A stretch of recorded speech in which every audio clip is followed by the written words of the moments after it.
Did that scare you? Good, because it's spooky season. Ooh. It's gonna be Halloween soon. And I decided I was gonna play this game, Killer Frequency. It's been on my radar for a while now.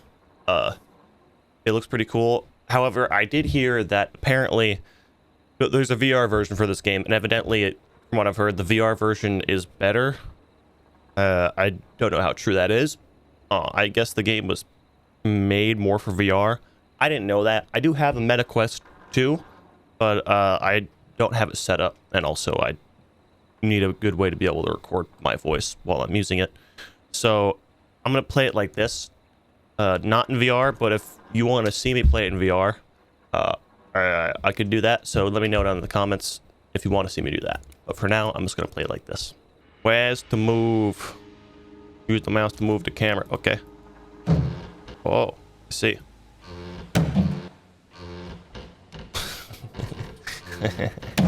Okay. Pick up objects. Got it. Drop objects. Throw objects. Hold place object. Release. Valid location. Bada boom. I'm so tidy.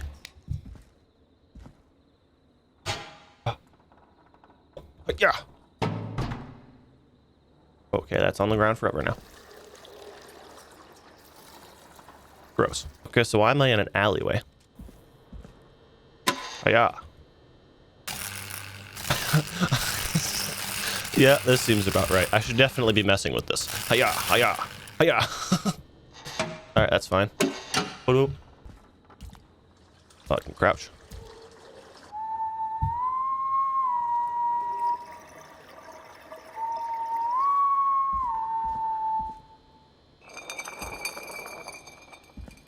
Okay, moving on. Inspecting object. Press E to begin inspecting. Hold left mouse button and rotate that. Well, okay.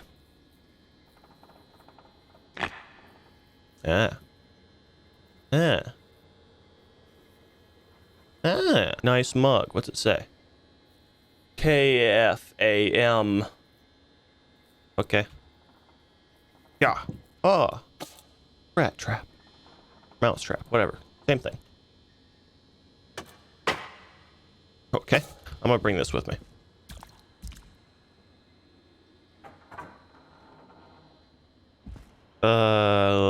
Yeah, okay, I got left control already. Boop, boop, boop, boop, boopity boo. Hello? Hold left mouse button, move direction indicated. Yeah, I figured that out too. Huh. Got it. Holy shit. I don't think doors are supposed to work like that. I have no idea what that says. Says. Sorry, I'm dying. Nice pen.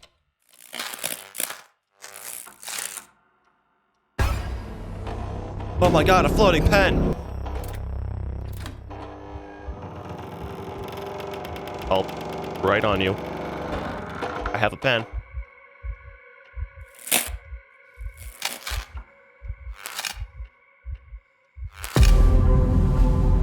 Hi, would you like a pen?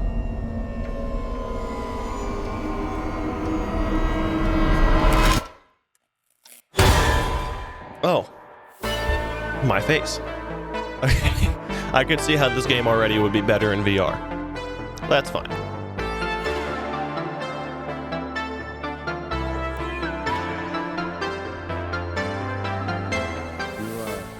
You hear something, Peggy? Huh? Huh? Hear what? I thought I heard someone yelling, or I don't know, a howl. Forrest, is this a joke? No, I almost swore I heard something. Oh, and here I was thinking you'd finally started to ease up. You probably just heard some cats outside. Cats? You know, 4 legs, whiskers, tails, not dogs.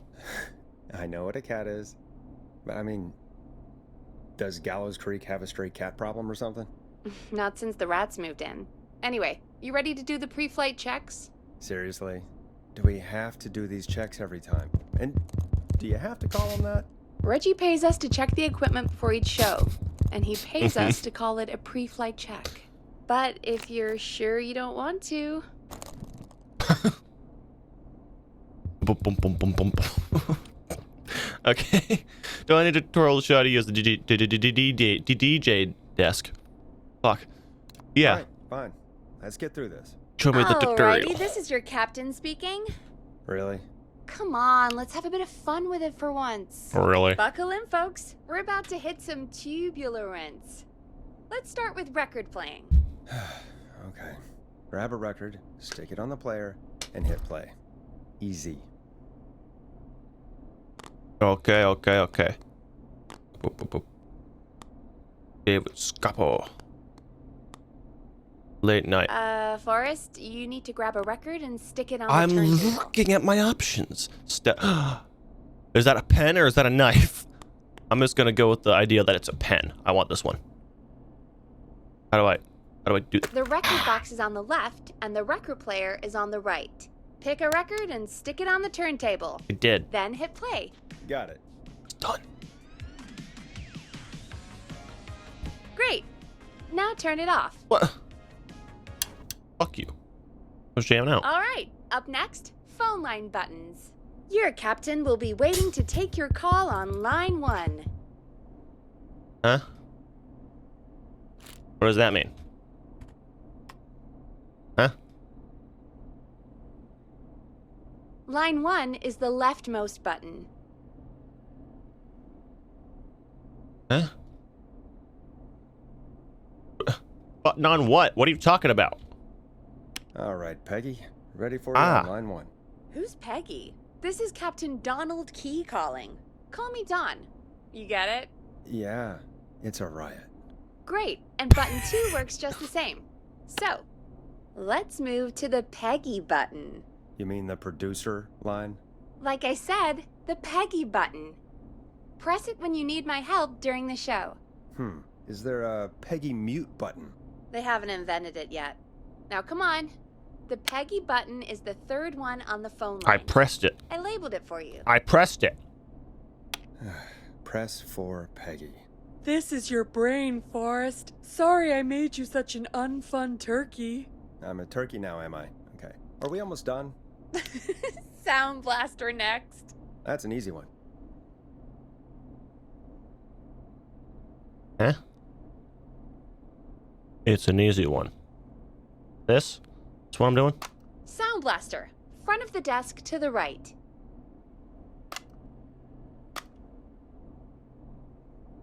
This? 189.6. There we go. Always good for a cheap laugh. Alright, we're almost done. Just the volume sliders left. These should let you affect pretty much everything. But let's test it with a record. Play a record and change the volume with the music slider. All right. Seems to be all working.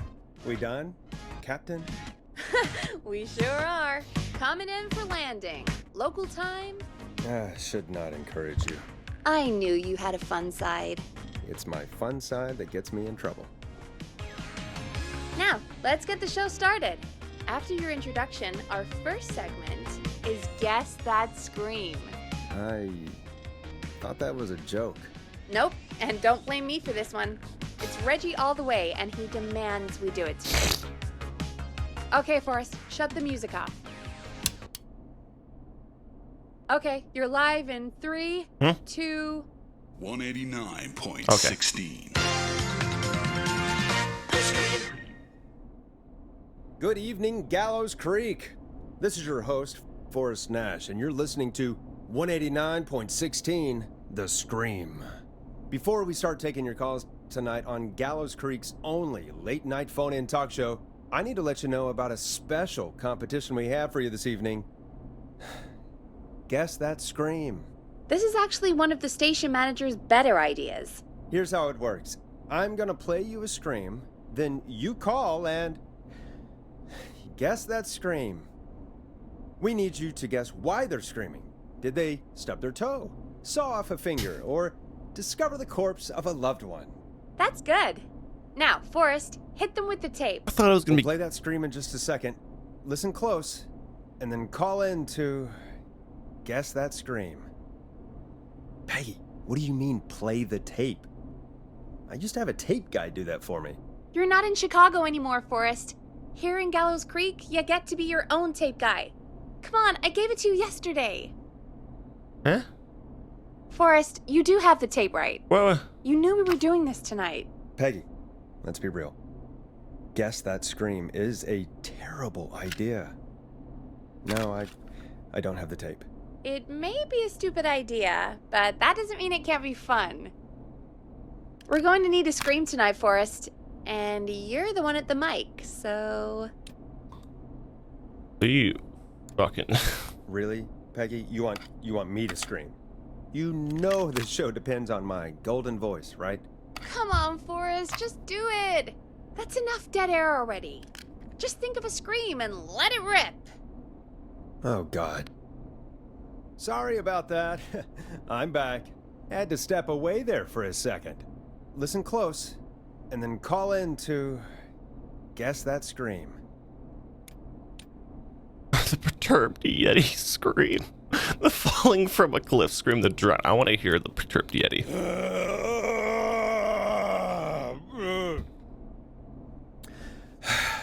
Well, folks, there you have it. Call in with your guesses, and if you get it right, you could win 2 tickets to the amazing Maze and 1 free fried dough. Fried dough? Just call in at 555-239-KFAM with your guess. Now, here's some music while you get dialing.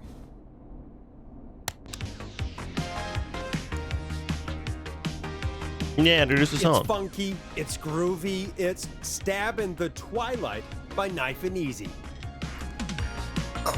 Oh, God, Forrest, that was amazing. I know, right? I'm the best. I can't wait to hear what people think that was. Perturbed Yeti, obviously. How the hell did I get into this mess? Lighten up, Forrest. That's going to be the highlight of my week.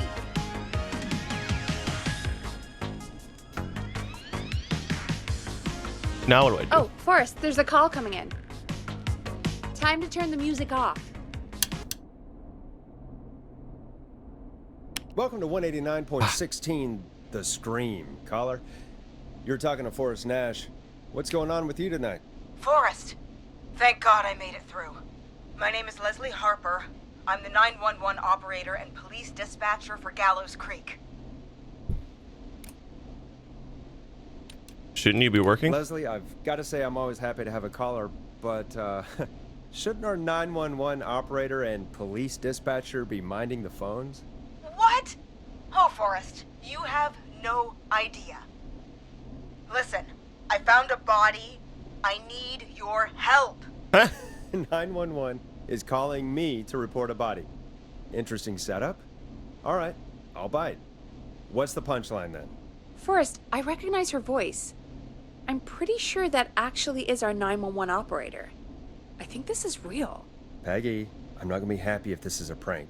I don't do prank segments on my shows. It's in my contract. Forrest, I really don't think this is a prank. Leslie, I'll level with you. I find this hard to believe, but I'll hear you out. Why are you calling me? What exactly is going on? Sheriff Matthews is dead. What? Sheriff Matthews is dead? I couldn't get any response from the department.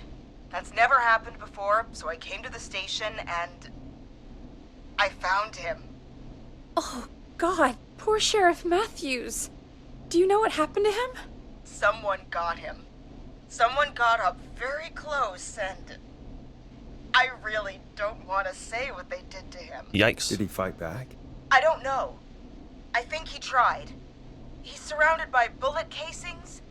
I think he tried to shoot at whoever it was, but Where are the other officers? I don't understand. Where are the other officers? Do they know? Have they secured the scene or whatever cops are supposed to do? no. I checked everywhere. Deputy Martinez is here, but she's knocked out, tied up, and locked in a holding cell. I called you right after I found her. Did you let her out? Wait. Please don't tell me that this hick town only has 2 cops. Don't be ridiculous. We have 3, but Officer Gunderson is on leave in Cancun. Leslie, do you have any idea who could have done this? Not a clue. I didn't see anything on my way over. Leslie, you need to call over to Henderson or Quiet Ridge. They need to send someone over from their department. I tried. but I can't call anything but local numbers. Something's wrong. I'll have to go there myself, let them know what's going on, and bring help back with me. But if you leave while there's a murderer on the loose, who's gonna man the emergency line? That's why I called. Forrest, I've routed all 911 calls to come in to you. What? Why me? I'm a radio talk show host, Leslie.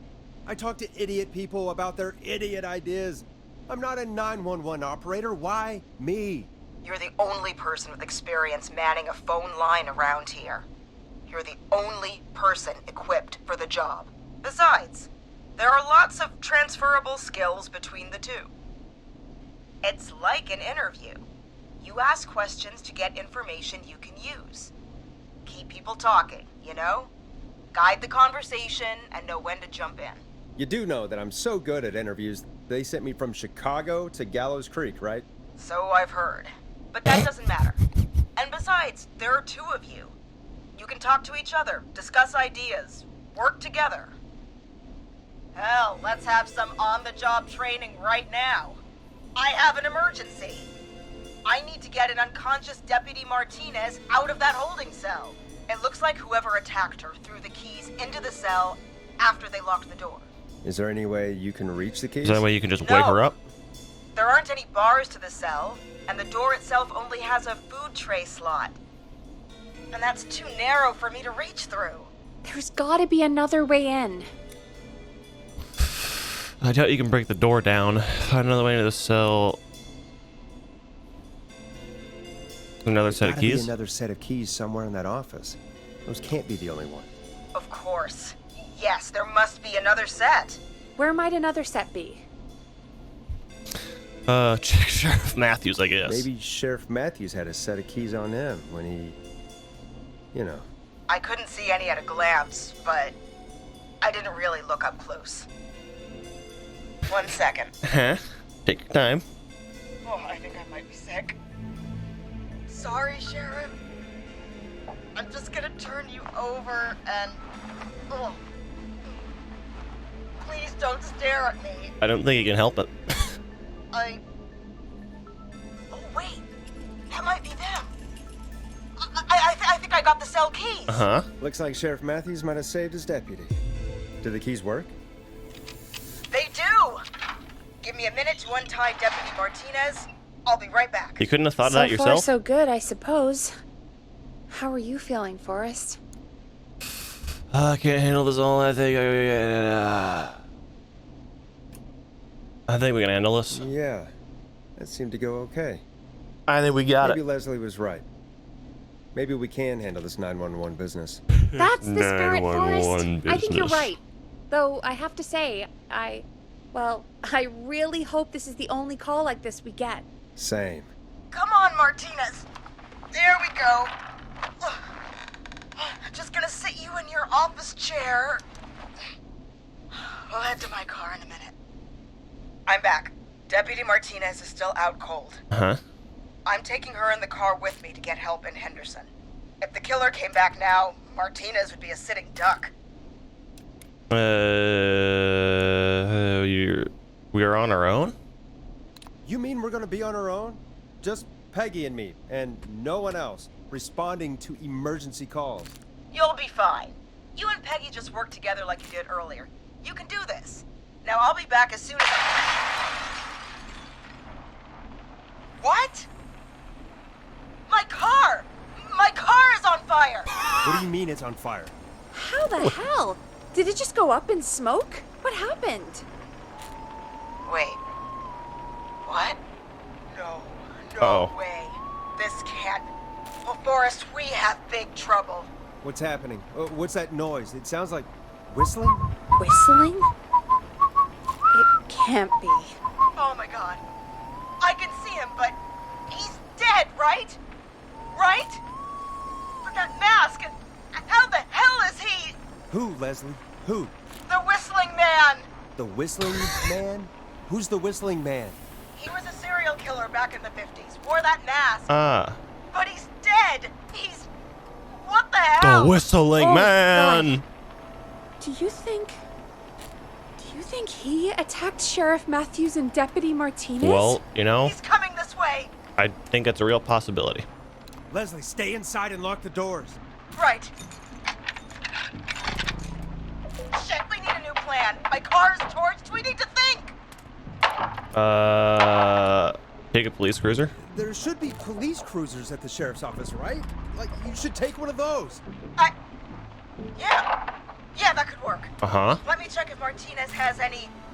I'll just reach into your pocket there, Deputy, and... Yes, got him. I really thought that Squad Leslie car was going to 3. be the killer for a second. I saw that parked out front Apparently when I not. got here. Nice one, Forrest. Good thinking. That wasn't that hard. Wait. How am I supposed to get us to the car? The whistling man is right there. The whistling. Take the sheriff's gun. I guess take Martinez's gun, because Deputy probably Martinez isn't. surely carries a gun, right? Could you use that? Deputy Martinez's gun Oh, is yeah, that's a missing. good point. I guess the whistling man must have done something He with probably has it. The sheriff must have a gun, right? Can you see it? it. There was a gun next to him. Let me grab it. Make sure it's got bullets. Shit. It's empty. Uh-huh. He must have emptied it trying to defend himself. Uh-huh. Is there a weapon lockup? There must be a weapon lockup in the station, right? Could you grab something from there? I saw it earlier, but as you might have guessed, it was locked. But you got the sheriff's keys. But maybe one of these keys I got earlier will help. Yeah. Let me see. No. Shit! None of the keys work. Okay. Are there any other weapons lying around that you could use? I didn't see anything earlier. Let me check Deputy Martinez's belt. Any heavy blunt object. All right. It looks like the whistling man left her with a baton, pepper spray, and taser. I can only hold one if I'm carrying Deputy Martinez. Which should I take? Probably the taser. I mean, it's got to be the taser, right? Got it. I'm just going to grab Deputy Martinez and then... Wait, Good luck trying to use a taser and carry it at the same time. No. No, I can't hear anything. exactly. It's gone quiet. No more knocking. Still see him? You said you could see the whistling man earlier. Can you still see him? Let me take a look. No. I don't see him anywhere. But I can see the car. Squad car 3. It's right there. Okay. Deputy Martinez, if you can hear me, it's time to move. I highly doubt she can hear you. Just lean on me. Yep. There you Oh, go. she can. Okay. Are you sure about this, Leslie? No time like the present, right? So, here we go. Again, you're hooked into dispatch now, so I should be able to radio you when I reach the car. If I reach it. Speak to you soon. Good luck. Good luck, Leslie. That's one brave woman. God, I hope she makes it through this. You know, I've got to say, this really wasn't what I expected when I came into work today. Well, they always say you have to be ready for everything in live radio. I suppose that's true.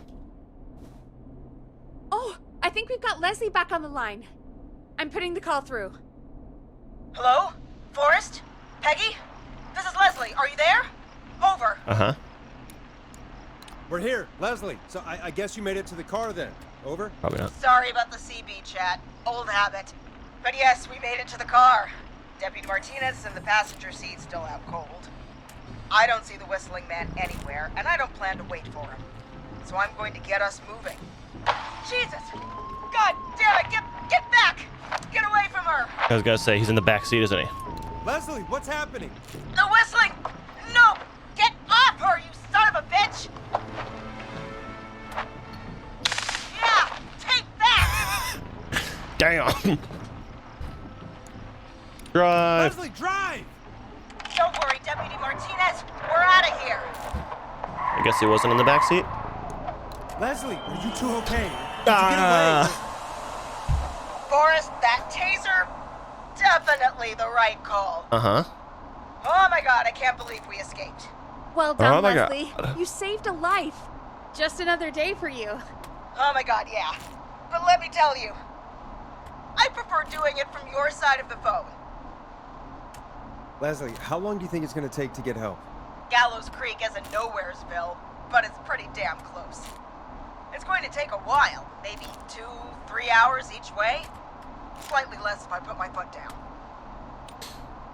Oh boy. That long? 2 to 3 hours each way? We have to fill in for that long. That's the way it is. I'll be back as fast as I can. Anyway, once I'm in... Oh, I think Deputy Martinez is starting to stir. Forrest, Peggy, I've got to go. I'll be out of range soon, but I'll radio back as soon as I can once I got the cavalry. Take care. Take care, Leslie. Be safe out there. Good luck, Leslie. Feel better soon, Deputy Martinez. Okie dokie. That was quite an opening. Folks, you heard it here. We've got a killer on the streets of Gallows Creek tonight. Please make sure to stay safe. And Leslie, we're counting on you. We're gonna get back to the show meanwhile. If you have anything on your Okay. mind or have any information about this Whistling Man character, then give us a call. That's a good idea. We'll talk here on 189.16, The Scream. For now, here's another hit record for you all to enjoy.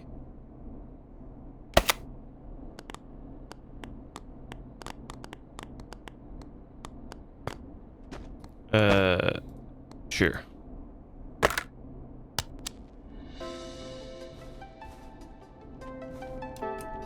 It's David Scopo with Moonlight. This is not what I signed up for, Peggy.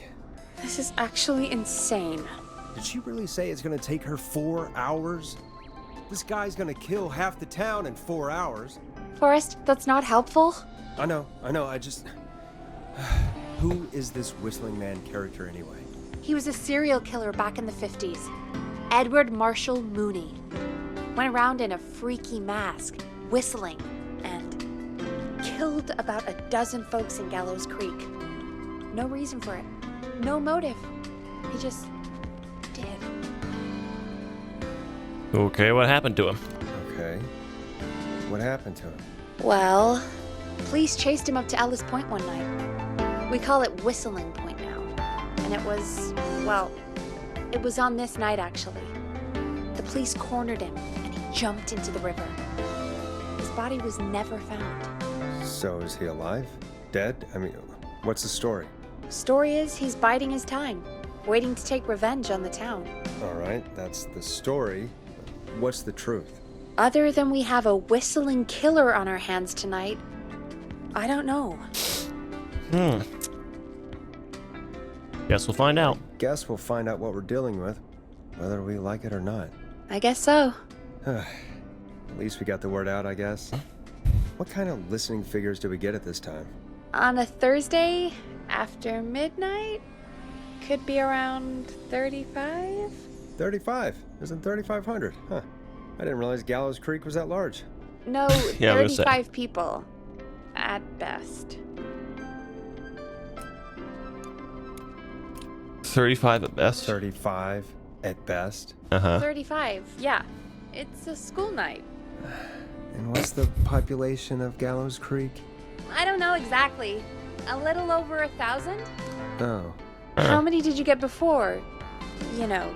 Before my career exploded and I ended up on a midnight hour talk show in the town of 1,000 people? Yeah, before that. Around 5 for most shows on the low end. Big gas could pump that up to 10, 15, easy. 5,000 on the low end? We can only dream of that. 5 million. Million? Yeah, sometimes that's just the way it goes. At least the Whistling Man hasn't killed me yet. I guess. Yeah, I guess we're gonna learn a lot about perspective tonight, huh? Oh, we yeah. have a call coming in. Take it when you're ready. Okay, Forrest, shut the music off. Hello, caller. You're live on 189.16, The Scream. Is everything, all right? I was gonna say, there's no way the Whistling Man is gonna hear this and call us. who is this? Are you, hello? Hello? I can do that too, bro.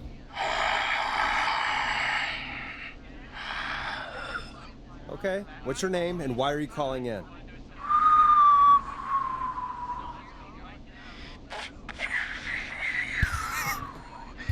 You know my name. I've come back from the dead to kill again. Uh-huh. No one's safe. Uh-huh. Do you accept requests? Do you accept requests? I've got a list of names I'd love to see in the obituaries. Maybe you must make a sacrifice to us. A sacrifice to us. I mean, me.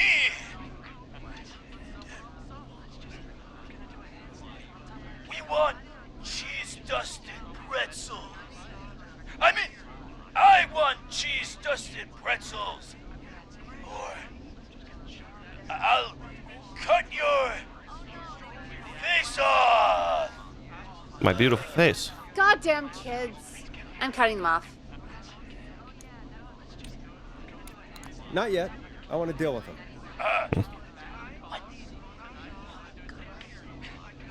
We also want a mega gulp. Okay, so cheese-dusted pretzels and a mega gulp behind the gas station. You got it, Whistling Man. A wise choice. See you soon, Forrest Nash. Needless to say, I won't actually be going out to the gas station to buy That was anything probably a for bad these idea. kids. They're gonna die now. And none of you should be going out tonight either. We've got an actual killer out there. Anyway, this next one's dedicated to all of you staying inside. Well, I probably just condemned those doors kids. and windows locked. So, what were you saying? I wasn't not listening.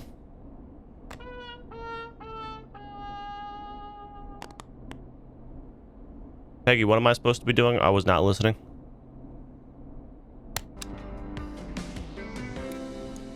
Hope you enjoy this one as much as I do. Peggy, the hell was that? Kids pretending to be a killer who right now is stalking the town? It's a thing. A thing? Oh, kids around here. They pull pranks pretending to be him. By pretending to be this Whistling Man character? They think it's funny, but it's not. It's not funny at all. And there's no chance that our Whistling Man was just a prank. That Leslie... No, that's real. Christ. Let's stay positive. We still have a show to do.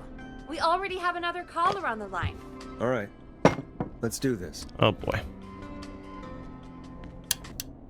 Hello, caller. You're live on the stream with me, Forrest Nash. What? I dialed 911. I need the sheriff right away. Okay, right. Well, I'm filling in for 911 tonight. What's your name and what's your trouble? My name is Sandra Sharp, and I need the cops now. Sheriff is dead. I'm sorry, Sandra, but the sheriff is dead. We're trying to get help in from Henderson now. What? God. Listen, you've got to help me then. I drove to the edge of town for a jazz run, and now some psycho dressed like the Whistling Man is after me, knife in hand. Oh God, it's actually happening. Where are you now? Where are you now? Did you escape to somewhere safe? Oh, I did, baby. I jazz ran all the way to my car and nothing flat. But I dropped my keys somewhere along the way. I never locked the door, so I've got a place to hide, but I can't get moving.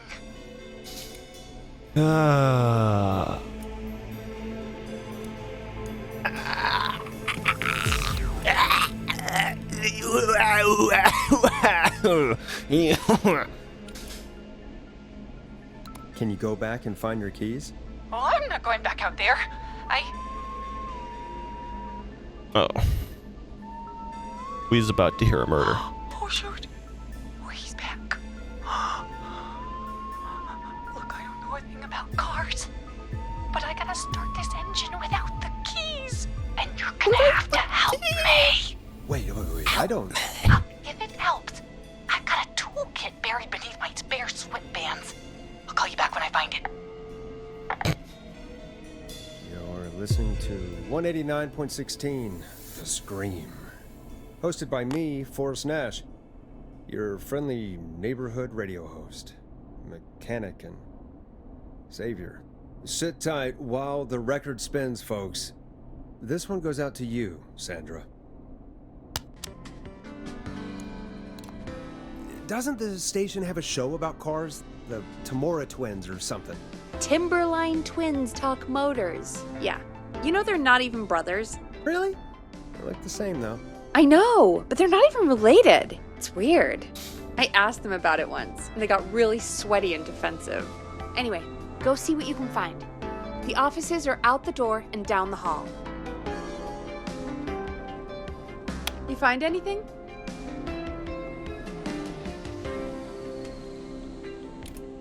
Not yet. Okay. I'm gonna keep looking.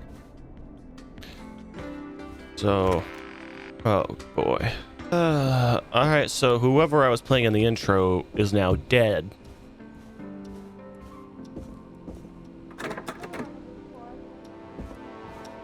Okay, I didn't realize that was Peggy's door. Don't like how it's all red out there.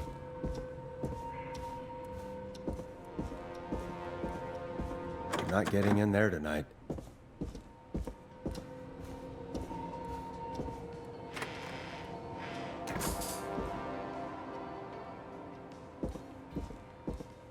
So many locked doors, so few keys.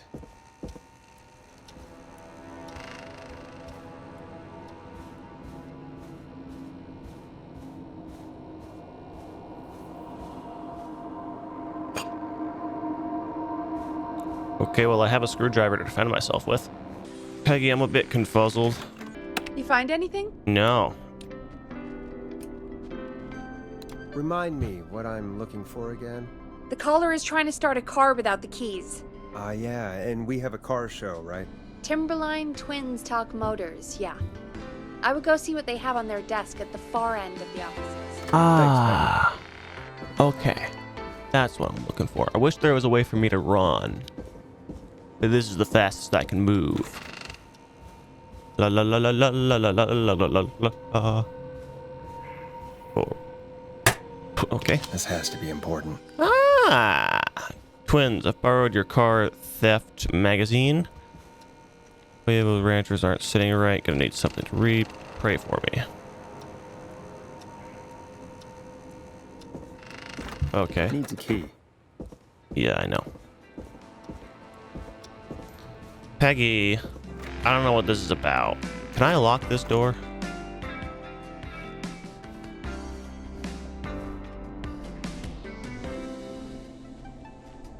You find anything?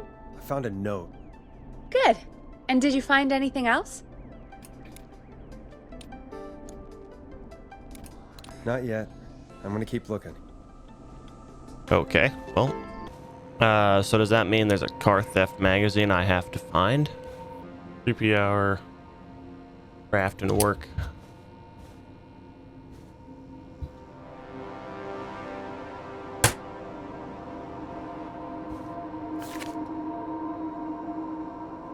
One's big game. Peggy, I can't find shit.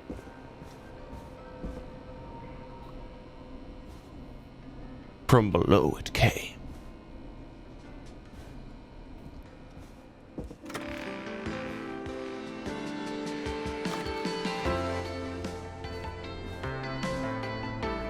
You find anything? I found a note. Good. And did you find anything else? No. I'm done looking. Let's just get on with the call. You sure about that? Yeah, let's do this. If you're sure. I couldn't find When you're anything, ready, man. shut the music off. Caller on line 1. Thanks, Peggy. We're back with 189.16, The Scream. How are you holding up, Sandra? The creep's looking through the parking lot trying to find me. But I've got my tools, and I'm ready to get this hunk of junk moving. Okay. How do we start this baby? I have no fucking clue.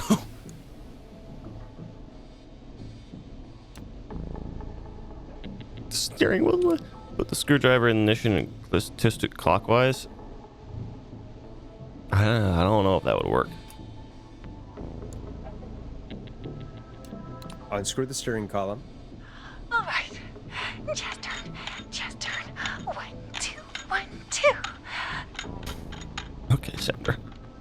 Oh, God. How long are these screws? Okay. Cover's off. Uh-huh. There's a bunch of wires down here all paired up and... Oh, God, my heart is pumping. Okay. Exactly what you see. Tell me exactly what you see. Okay. I can do this. There's a red wire, a blue wire, a yellow wire, a green wire, and a brown wire. I have no fucking clue. I have no idea. Oh no, I don't know. I couldn't find anything.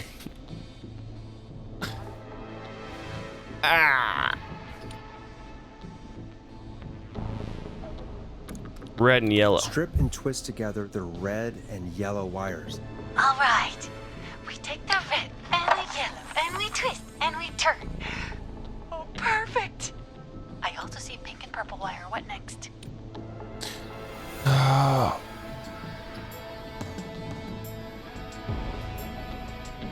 Pink wire. Plug in a...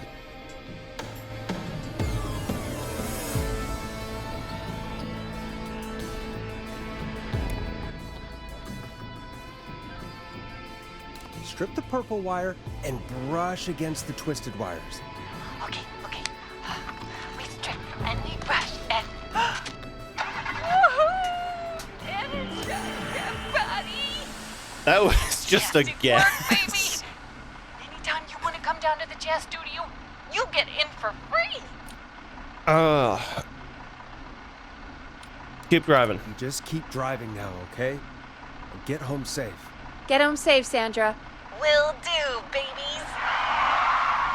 I have never in my life learned anything about how to hotwire a car. That was just a guess. Sure did. Here comes another Based hit off what I track remember that seeing we're from movies and TV just shows. Excited to I don't share know how with you. accurate that is. And remember, if you're also having car troubles, then tune in to Timberline Twins Talk Motors here on 189.16, Monday to Friday at 5. Take it away, Forrest. Let's put a different one in. Storm Riders.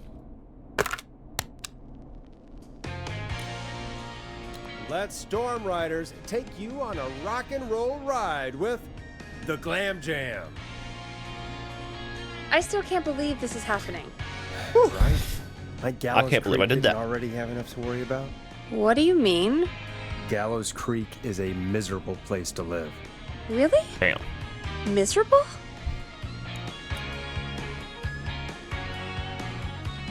It's nothing personal, Peggy, but it's not Chicago. Or, hell, it's not really anywhere. Well, I like it here. People are polite and, Stab happy? Stab happy? don't be awful, Forrest. Come on, there must be something you like about this place.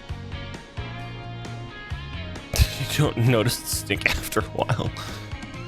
I guess some folks have been okay. You're not terrible. Like you after picked. a while. Not terrible after a while? High praise coming from Forrest Nash. You know what I mean, Peggy.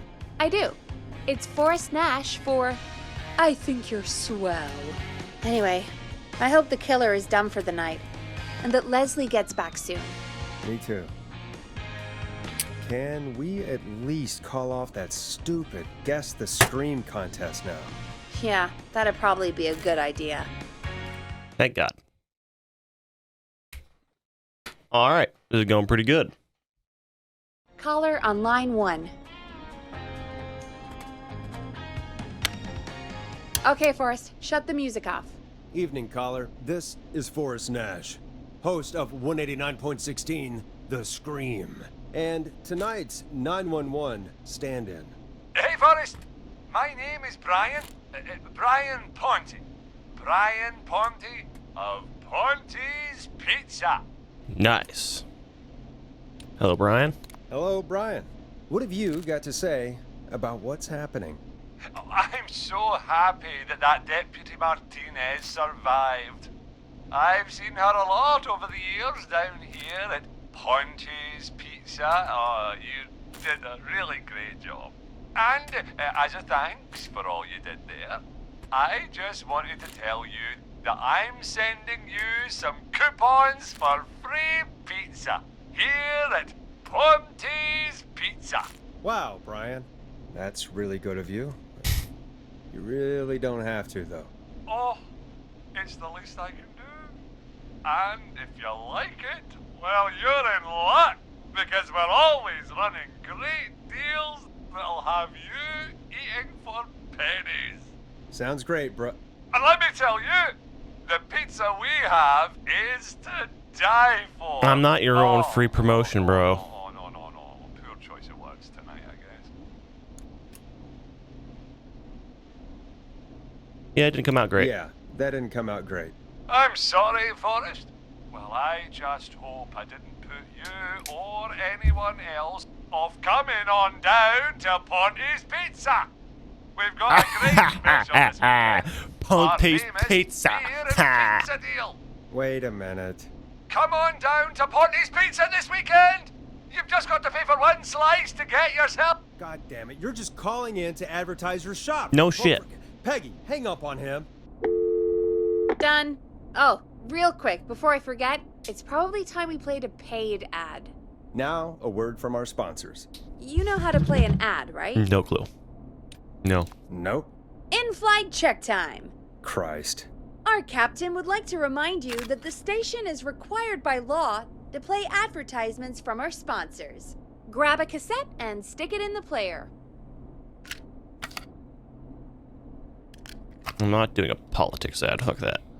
Harvest Festival. Sure, why not? Where's the cassette player? The cassette player is on the desk in front of you, just above the sound blaster. Okay, I was gonna say There there's should be a cassette in the dock nearby. a lot of stuff in front of me. Got it. Done.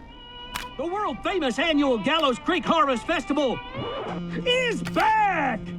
We got it all out on Giblet Field. We got the Little Miss Harvest Pageant, Princess Harvest Pageant, Harvest Queen Pageant, Cotton Candy, Corn Dogs, Cornhole, Corn on the Cob, Crokinole, Country Music, Can Jam, Jams, Jellies, Jamborees, Juggling, Roller Rickies, Roller Disco Lessons, Praying. We got baby crawling, balloon popping, balloons for sale, beard contest, horseshoes, hayride, hay toss. Horseshoes. Hey, you there! I love Steak, horseshoes. Donkeys and ponies, apple bobbing, firearms, fireworks, funnel cakes, fried dough, seed spitting, sand licking, cracker cramming, and cat shop. And fake tattoo, face painting, puppets, petting zoo, amazing maze, square dancing, story swapping, spelling bee, quilting bee, and sewing circle, pie eating, lawnmower racing, hot dog eating contest, flower contest, and of course our famous gourd measure-off. The festival is brought to you by Mayor Linda Cartwright, sponsored by Gallows & Sons Factory, and dedicated to the memory of Garrett Miley, tragically taken from us last festival. I can see why it's world famous. It's a highlight around here, Forrest. Oh, I am sorry to hear that, Peggy. All right, folks, welcome back Dude, to that the sounded show. dope. We I wanna go have to a that. note from my producer. That's right. Come find me at the Harvest Festival tomorrow to grab your choice of a K-Fam mug, sticker set, or poster. Let's see what our next caller would choose. Welcome to the Scream with me, Forrest Nash. Yeah, Leslie. This is Maurice Russell from the Gallows Reporter. I'm at the office. This guy just broke in downstairs and... Wait. Forrest Nash? I want to speak to 911. Put Leslie on. What? God, another one? Leslie's driving to Henderson right now. She left me in charge. Why on earth is Leslie... Oh, never mind. Just put me on with Sheriff Matthews. Sheriff Matthews is dead. Ted? What happened? Did you witness the incident? Are you willing to do an interview for the reporter? I can cite you as an anonymous source, if that's a concern. Just tell me what's happening. Never mind that. Tell me what's happening there. You said there's been a break-in? That's nothing to get worked up about. Some idiot kid just broke in, dressed as the Whistling Man. Heh, teens. They get worse every year. This punk wasn't even a disappointing twinkle in his daddy's eye when Edward Marshall Mooney stalked the town. But I was there. I covered it. And now he's back. Maurice, I don't know what's going on, but he's back. The Whistling Man is back. Don't be an ass, Nash. Every year this happens. They think it's funny. Not a big deal, old man. But they didn't live through the terror 30 years ago. Anyway, I know for a fact. Edward Marshall Mooney is dead. I don't know who I'm looking at on the security monitor. But if he killed Sheriff Matthews... Where are you now? I'm in the boardroom, upstairs. We got security cameras all around the building. You can watch them on any TV set here. And there's a set in the boardroom. I'm not asking him to fight the Whistling Man. Maurice, is there any way you can get out of there? I sure as shit hope so, kid. But I'm not sure how I'm going to do it. That crash you heard was him tipping over my filing cabinets. He's blocking the stairs. My filing Guessing cabinets. the stairs are the only way out? That's right. And it would take me a good few minutes to move those cabinets. We need to do something. But what? All we can do from here is... Forrest, I think I've got it. Why don't we call the killer? They'd have a bunch of phones set up across the office, right? In different rooms, with different extensions? So we call one of them. Draw the killer away. And buy Maurice time. Buy Maurice time. That could work. Exactly! It's worth a shot. I can hear you, you know. The son of a bitch hasn't killed me yet. Sorry, Maurice. Peggy and I were just trying to figure out... You realize how stupid that plan sounds, right? For that to be successful, you're gonna need every phone extension. Plus, a plan of the entire office floor. All delivered while the killer is en route. I've got it. And thank God I've always been cool under pressure. Don't go anywhere.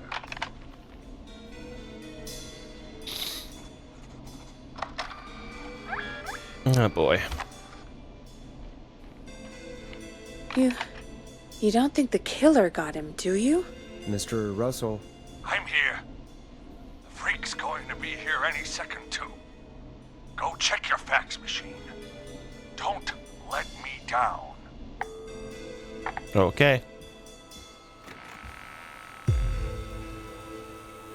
Still more to do. Huh?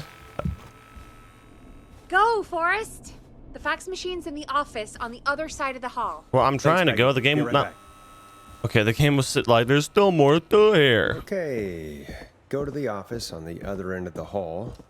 Grab the fax from the machine. Easy. This must be it. Got it. It's quite a detailed drawing.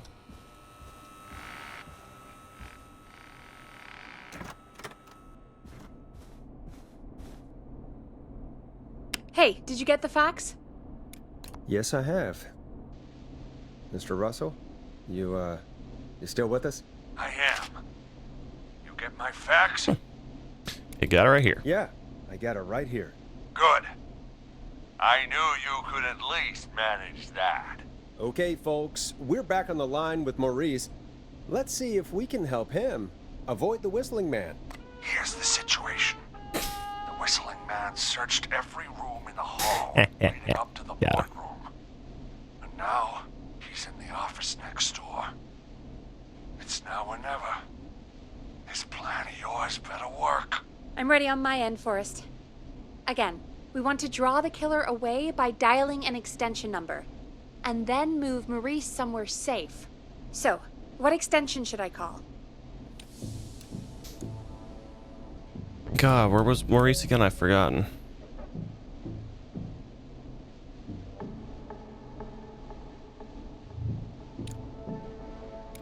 Call Call the editor's office. The extension is 03. Got it. I'll put the call through when you're ready. All right, Nash. Where do I need to go?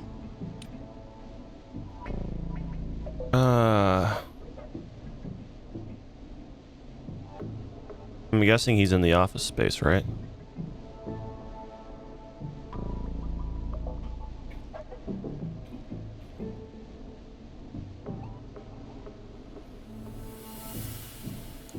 You're moving to the kitchen.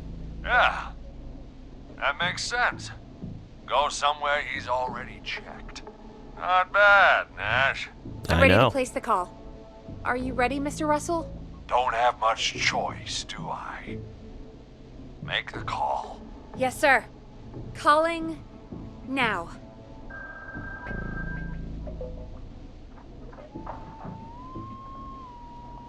I can't believe it. He's actually heading to my office. It was all Peggy's idea. Credit goes to her. Don't mention it. The coast is clear. Keep your voice down. He's gonna hear you, I'm shutting off the TV so he won't see me on the security cameras. Then, making my move. I'll call when I get there. Do you think he'll make it okay? I'm sure he'll be fine. Yeah. But now what do? We gotta find some way for him to get past that barricade. What do you mean? I don't think calling the Whistling Man is gonna buy Maurice enough time to move those cabinets. We gotta think of something else. Yeah. Maybe we could... Oh! Call incoming. You ready? Ready as I'll ever be. Put him through. Alrighty. Mr. Russell, are you there? No, he's not. I am. Okay. I don't think he saw me. I've gotta give you credit for that, but I'm not out of the woods yet. Right, let's review where we are. So, the only way out is by the stairs, which the Whistling Man has blocked with furniture. Exactly. I can move the furniture out of the way, but not quickly or quietly. All right, hang on. Lock him in a room. Could you lock him in a room? That'd probably buy you time enough, right? Maybe. But the damn fire regulations say every door in the office has to unlock from the inside. He'd be able to get out just as soon as... Wait, no. I got it. The secret archive through my office, where we keep our most sensitive records. Ooh, a secret archive? Reggie would love that. What have you got back there? Juicy secrets about outer space? Well, the time, Peggy. Peggy, I don't think now's the time to be playing around like that. You're right. Sorry, Forrest. Kids, we're in the big time now. I've got it all figured out. The secret archive. There's no lock on the inside of that room, only the outside. You can't break out. If we can get him in there, and I lock him in... We can catch the son of a gun. Exactly. Oh my god. Forrest, we might be able to end the nightmare right here. So should I call the secret archive then? You can't. The archive is a room for secrets, not gossip. So we don't have a phone in there. Oh, we're gonna need to change it up then. Any ideas, Forrest?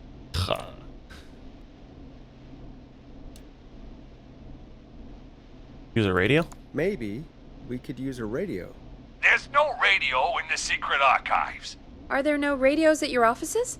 I don't have one in my office, but... What is it? Our sports reporter, Hopkins. He has a little portable radio he never turns off when he's here.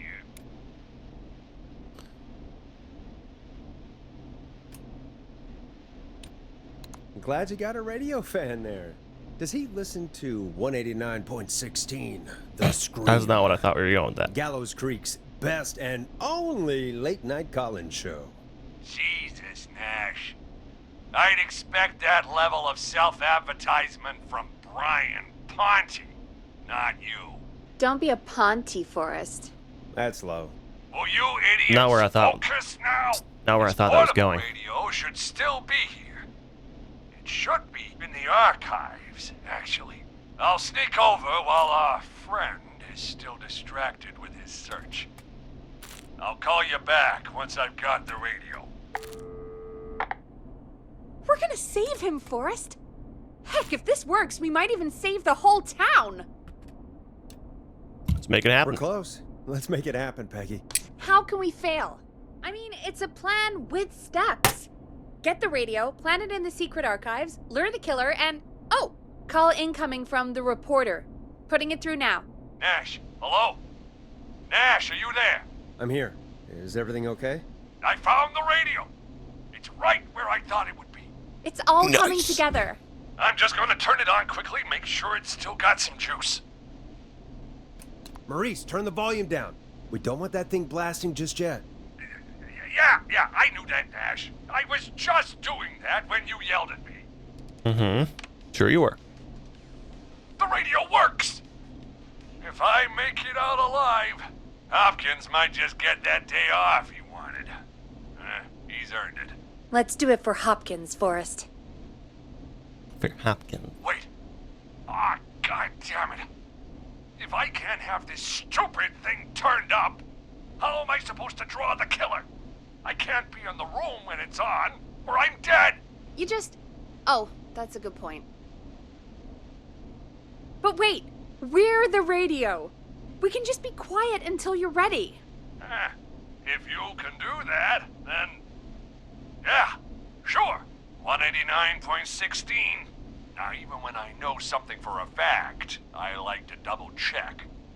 But after your earlier self-advertisement, Nash, I don't think that's necessary. See? I've got the radio on silent, but I'm tuned in. Now, I just need to get to my office. Sounds like we need to make another call, Forrest. Where should we send the killer?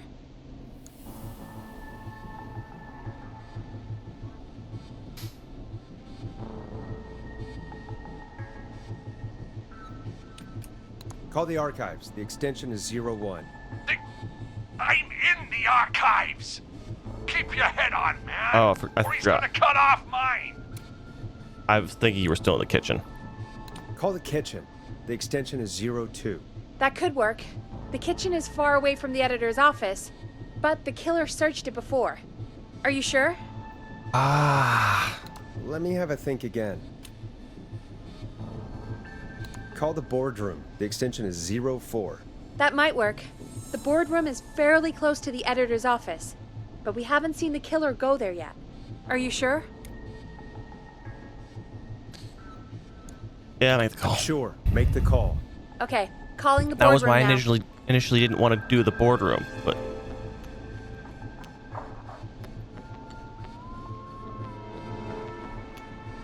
He's on the move. I'll call you guys from my office in a second. Looks like we're almost through this nightmare. Any idea what you'll say to draw the killer in?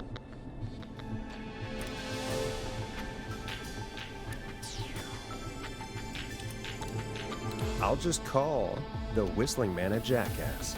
That'll get his attention. yep. That's the plan, right? Sure is. Ooh, call coming in. Here we go. I'm here. The radio's set up in the secret archive. Just give me the signal, and I'll turn it all the way up. Where will you hide in the meantime? Good question. It's under my desk, but you can see under it. I've got a big cabinet, but that'll take me a second to get into. Anywhere else? Not really.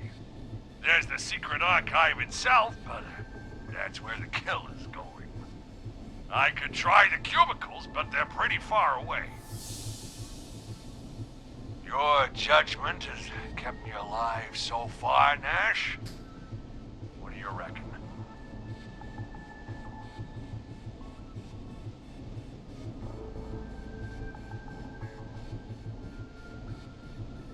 Hide in the cubicles. Hide among the cubicles. All right. Well, this is it. I'm going to go turn the radio up to full blast now. Don't say anything until I've had time to hide. You got it? We know the plan. You can trust us. Here we go. How do we know what happened?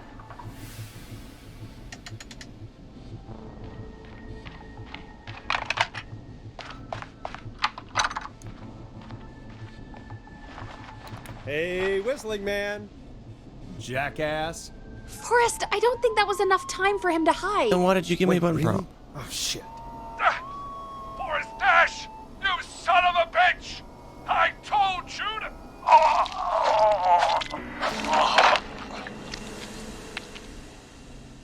Forrest, he's...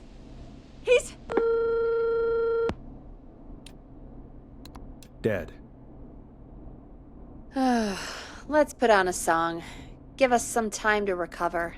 I think that would be for the best, Peggy. Folks, we'll be back soon. If you have any stories... I didn't know about how long he Maurice needed that to you'd like hide, share, and you gave give me us a button call prompt. I waited after till this the next end. track. God damn it.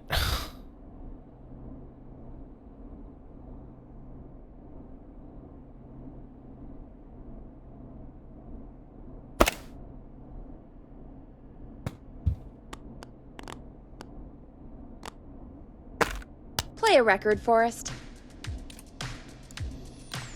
Well, this is gonna be a long night. Oh, really? I feel like it's going pretty quickly to me.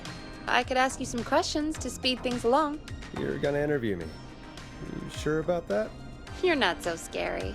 Besides, we've been working together like a week now, and you're still all shrouded in mystery. All right, shoot. What do you want to know? Question 1. Tell me about your family. What? Come on, Peggy. That's too general. Okay. Did anyone move with you to Gallows Creek? Nope. Now that's too specific. Too specific? Do you have any siblings? I don't. I'm an only child, and my folks are dead. Oh, I'm sorry, Forrest.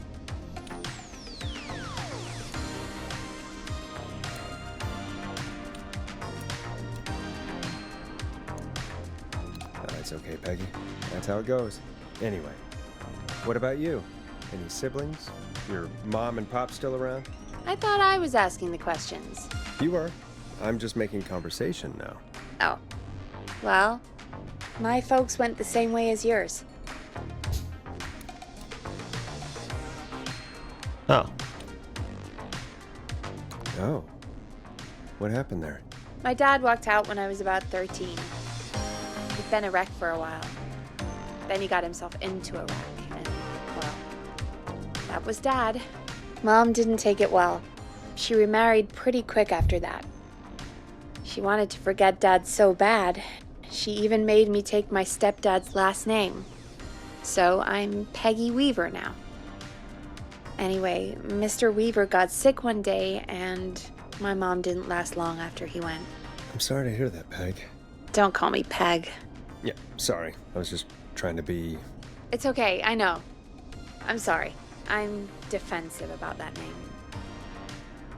Any siblings? Funny you mention that now. No, not anymore. I had a sister, but I haven't seen her since before my dad. Hold on. Someone just rang the door buzzer. Really? Think someone needs our help? Maybe. You want to go check it out? Me? You sure you don't want to go? No way. I'm locked up tight in here. I'll pass you the key to the stairs. Understood. I'm on it now. The buzzer's on the front door. See you in a bit. But I don't wanna. Okay. Down to the first floor, then check the door. The killer would have heard me talking on the radio. He's probably here now. That's not opening. Smack you with a wrench, bro.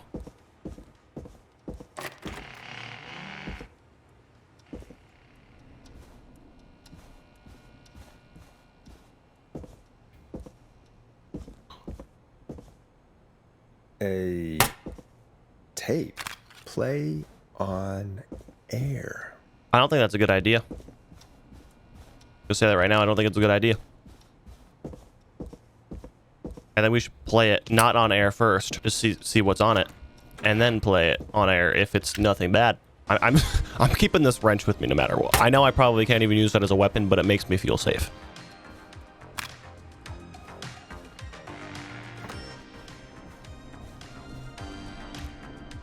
Who was there?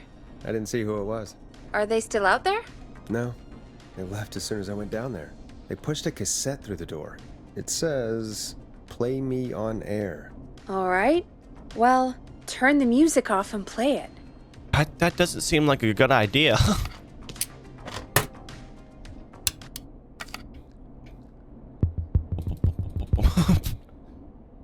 Guys, this is a bad idea. This is a bad idea.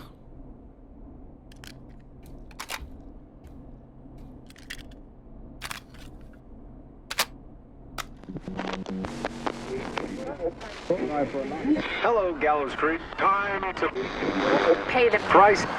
Time to pay for lives. Time to sit there. I will punish you. I'm going to enjoy this. I did not enjoy that. What the hell was that? Oh, Forrest, we're still on air. Say something. Folks, Folks, the tape you just heard was passed through our door only moments ago. I don't know how the killer could get from the newspaper to KFAM so quick, but be careful, Gallows Creek. Stay home and stay safe. Give us a call if you need help. You can get us on 911. Yeah, if you need help like Maurice did, make sure you call us. Thank you again, Mrs. McKenzie, for the helpful tip. The bagger at the grocery store cannot whistle. We'll remove her from the suspect list. Let's go to a break. I need you for a second. All right, folks. We need to take a quick break. This one's for all those folks out there keeping the hatches battened.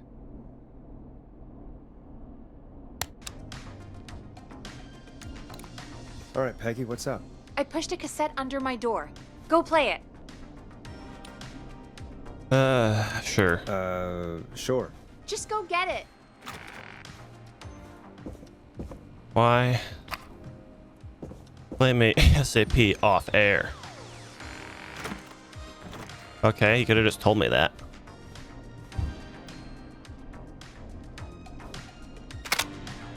Or try your call again. Straight to voicemail? My God. Are there any professionals at KFAM? This is Gina Franklin. I'm calling because your backwater station has not honored our agreement. We gave you Mr. Snatcher's newest single, the kind of honor you never had and probably never will again. And we've still not received any information about when you're fitting it into your busy programming. I'll be frank, I didn't want you as part of this debut, but Mr. Snatcher, due to his prior friendship with Mr. Nash... Prior and current friendship, Gina. Forrest Nash, you alright? Don't worry about Gina, you know how she is. But yeah, can't wait for you to hear the new single, man. I think Final Breath is my best work yet. I really hope you and your listeners like it. And man, if you ever find your way this side of the pond, let me know. We'll have to catch up. If Final Breath isn't played on your airwaves by the end of Mr. Nash's show tonight, the next call will be much less friendly. That was Roddy Snatcher, Forrest. You know, Roddy Snatcher? Big Roddy fan? Yeah, Roddy and I are old friends. I love Roddy. I Will Always Find You was my song. I wish we still had it in rotation. Oh my God, I can't believe you know Roddy Snatcher. And I can't believe you didn't tell me he sent you his new single. We have to play Final Breath. Where is it? I don't know. They mailed it to KFAM, not to me. Then it's gotta be downstairs at reception. Man, I can't believe Barbara didn't say anything. I mean, well, if that fiasco last Friday about the missing Knife and Easy track is any indication, folks at KFAM aren't against hoarding station music for personal use. I think we're still missing a few tracks, actually. Well, go get Roddy's song before Gina sues the pants off us. Fine.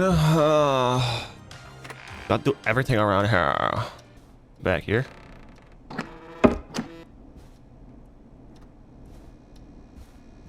I'm gonna find the person who died in the intro now, aren't I? Locked. For now.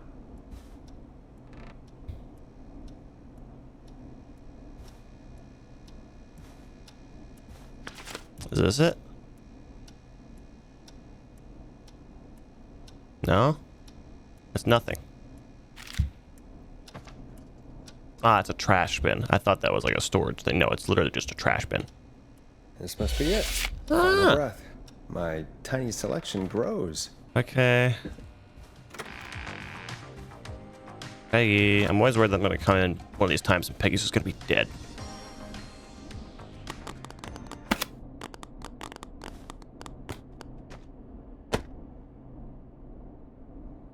Hey, did you get it? Got it. Let's get this on the air. Gallows Creek. I'm pleased to say we're in for a much-needed treat.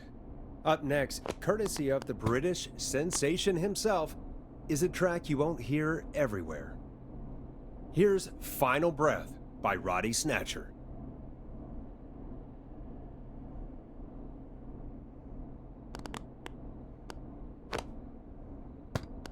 Where is it? Is it? Aha. Hang on. Got it.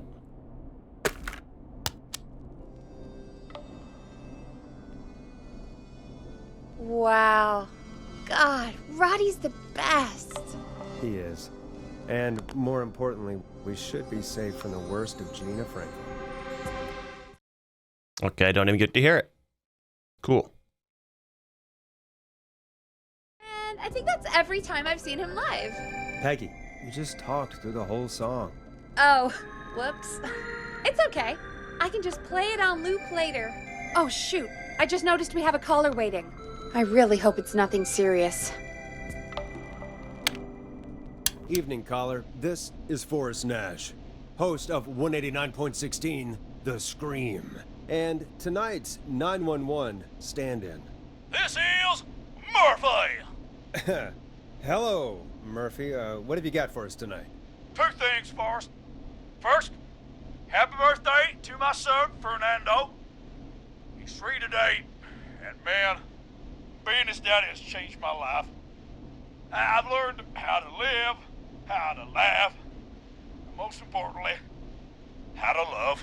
Aw, happy birthday, Fernando. Happy birthday, Fernando. Thanks. And now, my other thing. I'm putting the word out to this so-called killer. You think you're tough, huh? Big man with a big knife, huh? Prove it. Come face me, a true warrior, at the Gallows Waste Disposal Plant. Guess what? This is a bad idea, Murphy. This is a bad idea, Murphy. I got all the tapes in Master Robbie's Dojo series. So get ready, whistling man. You just let loose the junkyard dog. Oh, no. Murphy. You got a son, bro. Ladies and gentlemen, keep your fingers crossed for Murphy as he tries to become our hometown hero. Anyway, we'll be right back after this commercial. It's not gonna end well.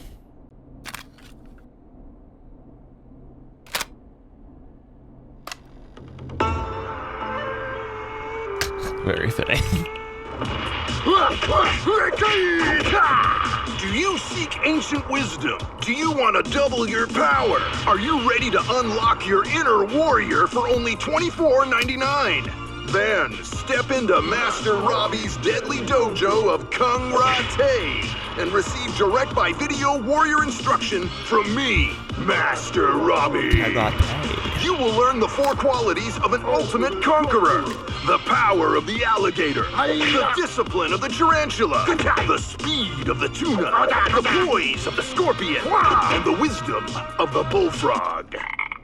Using classified techniques, I'll unlock your inner chi after only 5 30-minute video sessions. Ultimate power and wisdom can be yours now for the low, low price of only $24.99. Just call 555-7861 USA to take your first step to becoming a champion. What a deal. Never forget the element of surprise! If you buy today, you'll receive 2 additional VHS tapes. The Tornado Technique and Karate Lovemaking. Call today! I'm sorry, what? Karate lovemaking. Do people really buy this kind of thing? Don't pretend like you're not interested. I mean, I wouldn't buy them, but I might watch them, I guess. Yeah, I bet karate lovemaking sure is something. Is Forrest Nash at a loss for words? Let's just get to the show. What are you saying here, Peggy? Wow, what a deal. Only $24.99. And I'm not just saying that because they're paying for the airtime. Just ask Murphy. But unless they pay us more, then it's time to get the show moving along with our next caller. We got a caller. You know what to do. Hello, caller. You're live on The Scream with me, Forrest Nash.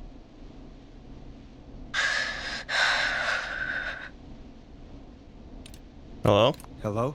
Who is this? Hey, do you need help? Are you okay? Do you need help? Forrest? He called me? That horrible whistling down the phone. He's coming for me? Jesus. Okay, listen, caller. Don't panic. We've done this a few times now. We can help you. A few times already? So, you saved them, or? Sure. Okay. Okay. We're gonna help you. Can you tell me your name, caller? I'm Dr. Sullivan. Virginia. Sorry. Take some deep breaths, Virginia. You're gonna be okay. Please don't let me die. I'll do my best.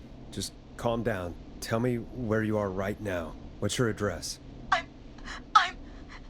Oh, God. Can you hide? Maybe you can hide in your house? He'll find me. I know he'll find me. Call a neighbor? Is there a neighbor you can call for help? No. Everyone's away tonight. There's just a fraternity down the street. You live by a frat house. Yes. They're having a party. Had takeout coming in all night. Lawn covered in beer cans. They're getting wasted. And I'm about to get... Oh, God. Virginia, what's the name of the frat? It's... Oh, God. I can't think. I can't... Any idea what the frat might be, Peggy? If I knew where she was, I might know, but... Wait, the takeout! If we can get takeout to the frat, we can get a message to them to go and help. Virginia, who did they order takeout from? I don't know.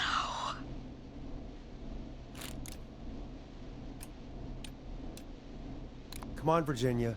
Try to remember. Where are you? I can't do this. Just say where you are. Well, folks, seems like our Virginia hung up. While we try to figure out what takeout to order, here's some music for your own midnight snacks.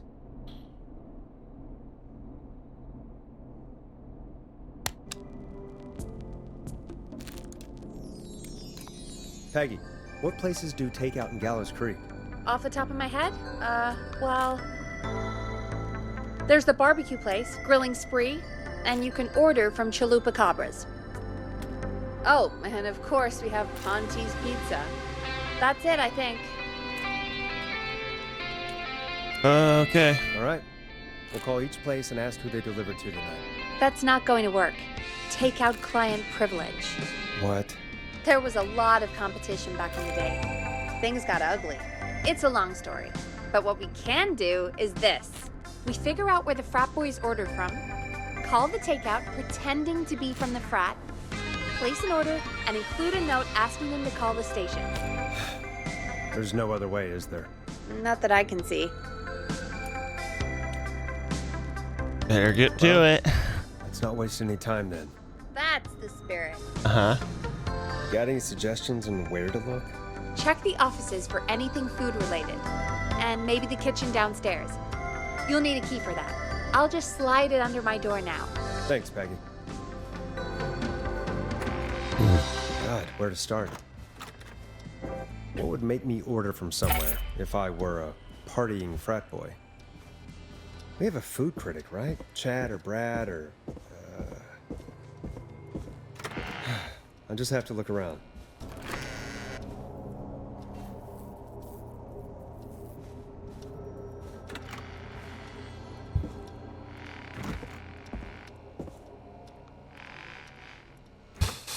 Okay, so I'm a little confuzzled about how the killer got from the reporter placed here so fast, like Forrest said. My guess is there's probably more than one killer. What was I supposed to be looking for?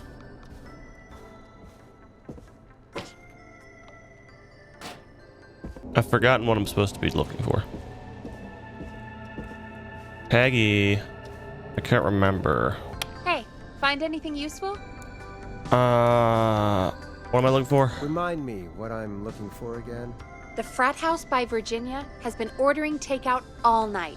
We've got to figure out who they've been ordering from. Then place an order for the frat house with a note to call the station. Okay, but how do I figure out who they called? We need to think like frat boys, Forrest. What would you order if you were a frat boy? Cheap food and cheap beer. Exactly. Use your frat boy instincts to guide you. Check Brad's desk in the office. He's our food critic, so his desk is your best bet for food-related info. And maybe the kitchen downstairs. See what you find. Okay. Well, I don't know why the hell you gave me the key. I mean, I guess I didn't see anything in the kitchen, but I guess maybe I could check again. Also, I have no frat boy instincts because I ain't never been a frat boy. I never even went to college. A promotion, huh? Maybe if I find the pizza box.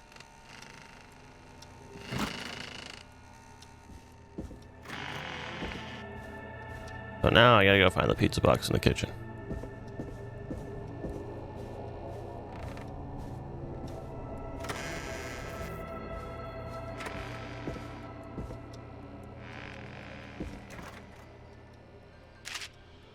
Rooting through trash.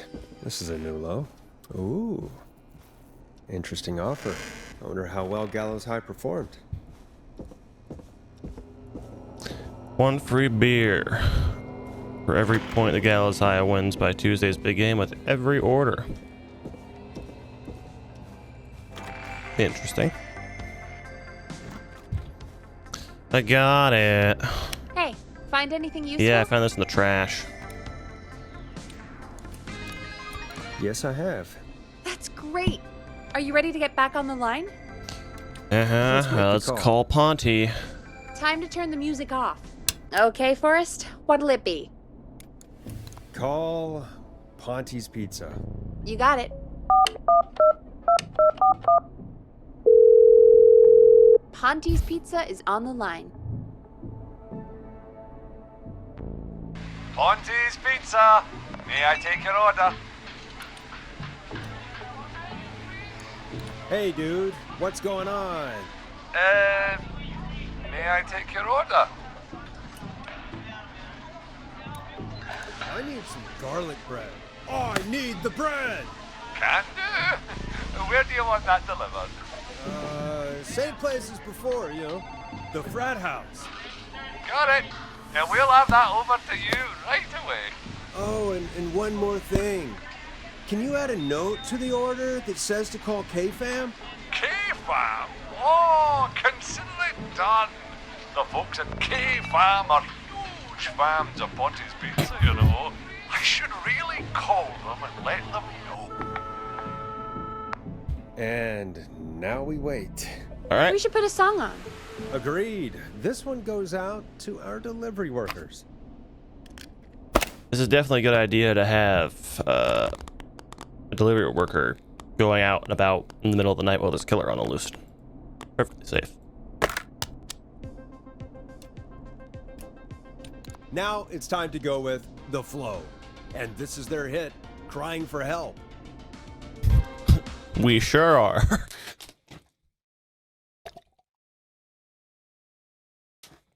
And now I want pizza. Which of the takeout places would you order from? To save Virginia? No, where would you actually eat? Oh, I mean, they're all pretty equal. You had to pick. Sure, but if you had to pick one. All right. Not Ponty. He's not Ponty. Right, so between Grilling Spree and Chalupa Cobbers. I mean, it depends. Do I want a plate full of meat? Or do I want really, really good nachos? It can change depending on the day, you know? Yeah, fair enough. Maybe I... Hold that thought, Forrest. We've got a call coming in. Okay. Hello, caller. You're live on the stream with me, Forrest Nash. Hey, this is Fratman Bunker. We got some garlic bread and a note to call this number. Yes. Bunker, this is Forrest Nash from 189.16, The Scream. And Is this Goose? Oh, man. It's totally you, isn't it, Goose? This is such a Goose prank.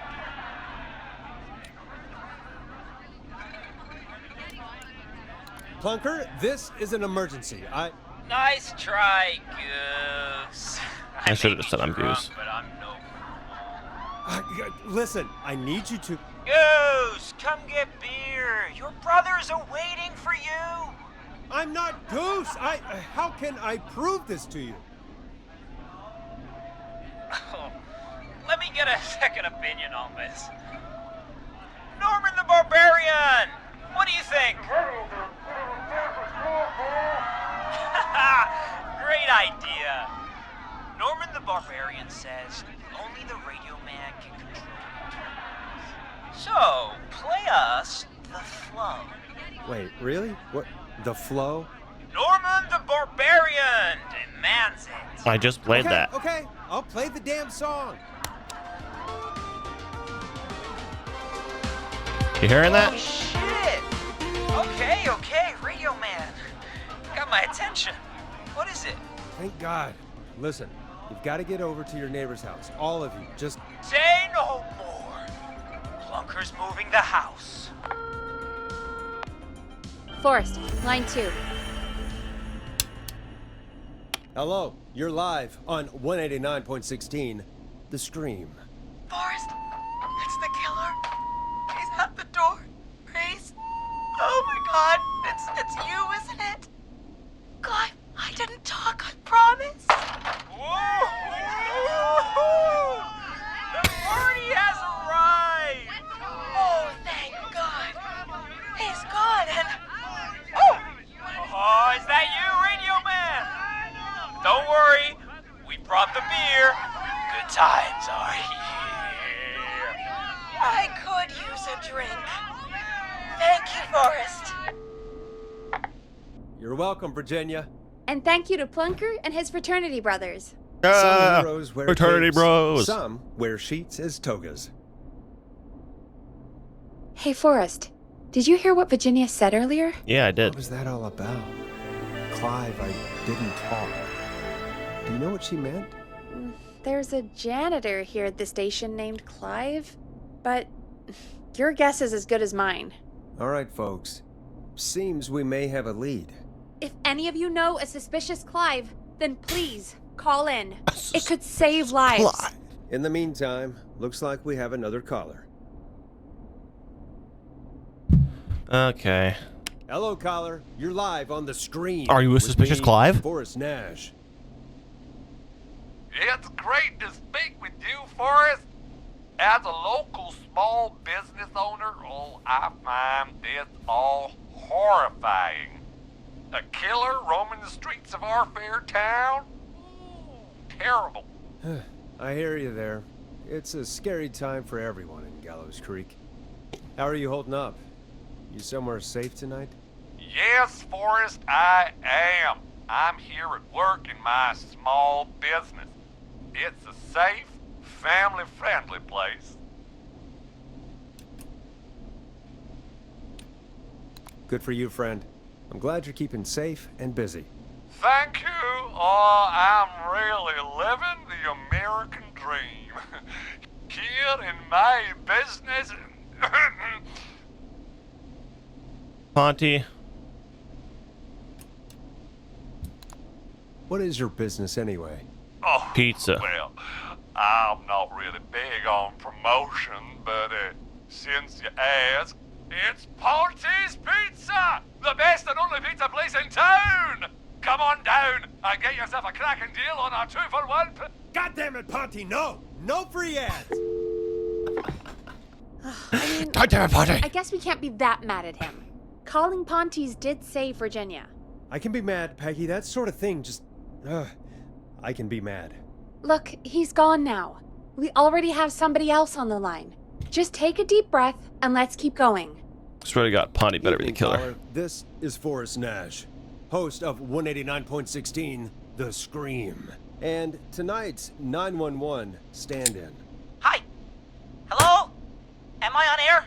Sure are, caller. What's your name? And what have you got for us tonight? Name's Eugene Stein, and I've got a heart full of love, Forrest. I'm hanging out in the middle of the maze, listening to your show, looking up at the stars and waiting for her. You got a special lady coming out to see you. Yeah. Molly. We planned to get lost in the maze tonight, to take our first journey together into the love labyrinth. I'm gonna have to go find a thing. That's why I'm calling, actually. I thought she'd be here an hour ago. And since I've listened all night to how cool you play it, I thought you were the perfect guy to ask. Should I call her up and ask if she's coming, or wait and see? For real, kid? If you've been listening all night, do you really need to ask me? Yes, that's why I'm calling. Eugene, you really need to go home to your parents. My parents are dead, actually. But, Oh, jeez. yeah, I guess it's not the night. Hang on. I hear some rustling. I guess she came after all. Molly! I'm in the middle! It'll take a little while to get here, but, thanks again, Forrest. It's been good talking. Oh, wait a second. Molly can't whistle. No, this is supposed to be the best night of my life! Not the worst. Eugene, do you know the way out? It wouldn't be the maze if he could just remember the way, Forrest. She's right! Listen, Eugene, breathe, hide, and call back in a minute. We'll get you out. I'll do it for Molly. But please, hurry! Well, listeners, while Peggy and I deliberate, here's a track for all you lovers out there.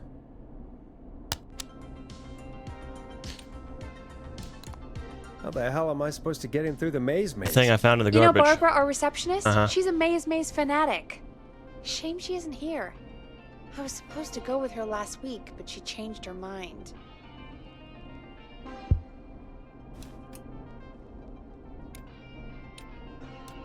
Why'd she change her mind? She went with that jerk Brad instead.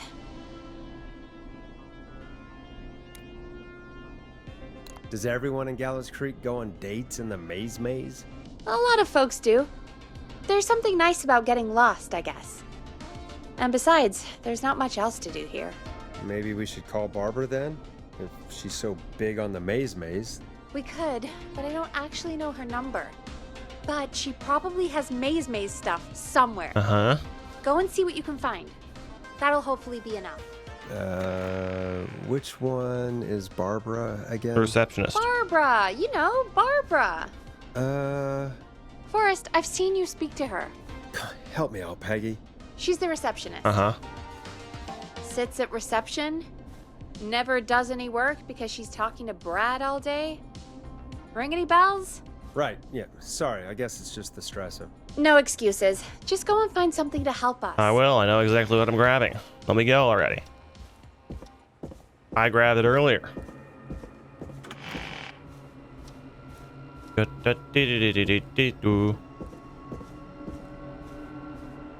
Westwoozle. Got it. Bingo. Here's what I was looking for.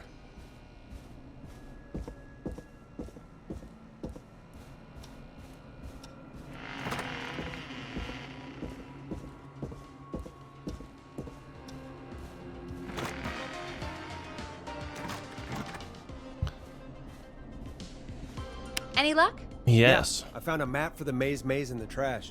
Why was it in the trash? Never mind. It doesn't matter right now. That's a question for Barbara later. Eugene called while you were away. He's on line 1. Welcome back to 189.16, The Scream. I hope you lovers like that track. And I hope we can help our lover in the maze. Eugene, you're back on air. I'm lost, Forrest. I just ran and I don't know where I am. I'm at a crossroad, facing a tractor statue. There are hay bales painted gold on my right. Okay, hang on.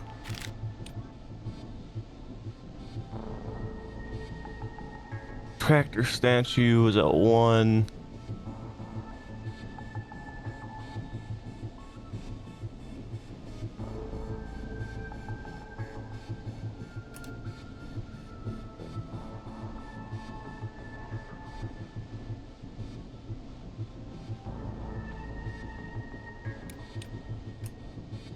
Okay.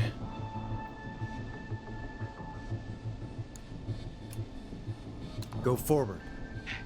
Okay, here I go. This, doesn't look right. No, I'm going back to where I was. Jesus! Oh, shit! He's cutting through the walls! Where do I go? What? All right. Go right! Okay, I'm going! Maybe stop yelling. Please, no! You don't have to do this! Ah! I think I'm gonna be sick. Poor kid. I mean, he shouldn't have been out, but still. What makes someone do that to a kid? By the way, why do you think Molly missed their date? Do you think she's okay? I thought Unfortunately forward for was this Eugene, way. I think she probably never left home.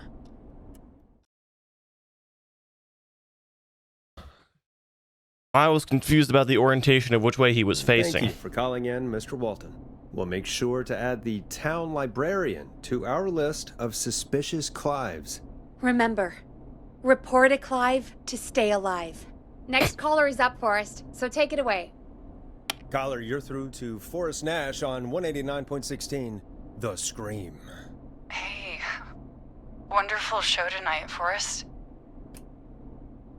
You? I don't know about wonderful, but, thanks. What's your name, caller? You can call me Dawn. Could you play my tune, Forrest? Your tune. Sure. Long Ride Home. That old song. Sure. We got it. I think I played it the other day. Thanks. It'll be good to hear it again. All right, folks. Coming up is that old classic. Forrest, I don't think you're gonna find that song. What do you mean? I played it a few nights ago. I know, but, we don't have it anymore. What are you talking about? I threw it away. You threw it in the trash? No, I threw it out the window earlier today. Why? And why did you throw it out the window earlier today? Brad was annoying me all afternoon. He played it on repeat because he knows I don't like it. So I grabbed it and threw it right out of one of the office windows. Not my finest hour, but I can only take so much.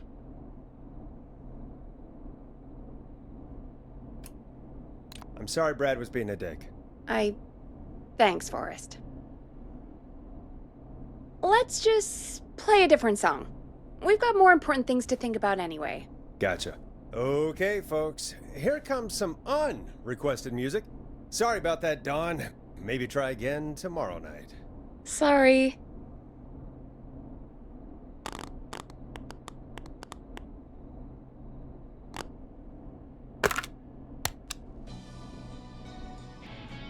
all the songs to request. Why'd it have to be that one? Gee, Peggy, what did the barn finds ever do to you? Wrote that song, for one. It gets real old when you're forced to listen to it on repeat for years. Why couldn't they just request Roddy? Oh, Forrest, scrap the song. We have another caller. This is gonna be Dawn again. Sorry to cut the music short, folks. Callers take priority tonight. Welcome to 189.16, The Scream. This is Forrest Nash. Forrest. Oh, thank God. It's me again. Murphy. Uh-huh. What's wrong? Talk to me, Murphy. What's wrong? Oh, the killer got me, man. Why did I ever trust a guy named Master Robbie? I warned you not to. Hindsight is 2020, okay? Forrest, we need to do something. Goddamn Gleason. He came to the Gallows waste disposal plant. Beat on me, man. Carried me inside and locked me in a dumpster. I got a flashlight, but... Oh, goddamn. I smell smoke. I think he started a fire. Hold on, Murphy. We'll call for help right now. You gotta hurry, man. I need someone here now or I'm gonna die. Peggy, get the fire department on the line. On it. All right. Now just... Come on, pick up. Hi. Yes, I'd like to report a fire over at the Gallows Waste Disposal Plant. It's an emergency. What do you mean it's not operational? Why is there no backup vehicle? Oh, god damn it! Forrest, that evil son of a bitch slashed the tires on the town's only fire engine. They can't do anything. But I have a few friends who live nearby. Maybe one of them can save Murphy. Where do they live? My friend Alex lives on the corner of Haddonfield and Romero Street, and Catherine lives on the west end of Myers Lane. And there's Jericho on the east end of Myers Lane. But he's old. Really old. Okay, I'll check the map, see who would be best to do this. Where's a map? How am I getting a map from?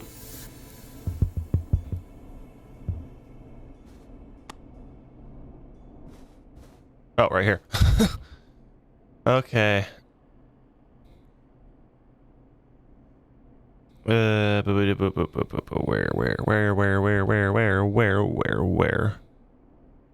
Disposal.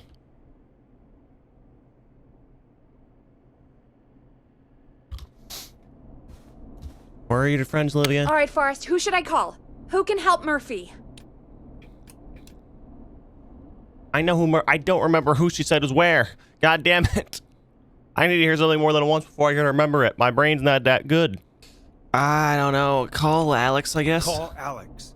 All right, give me a second.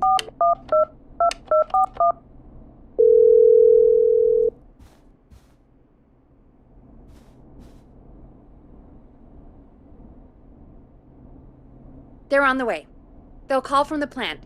You can direct them from there. Well, let's hope they get there in time. You could have called multiple people, just saying.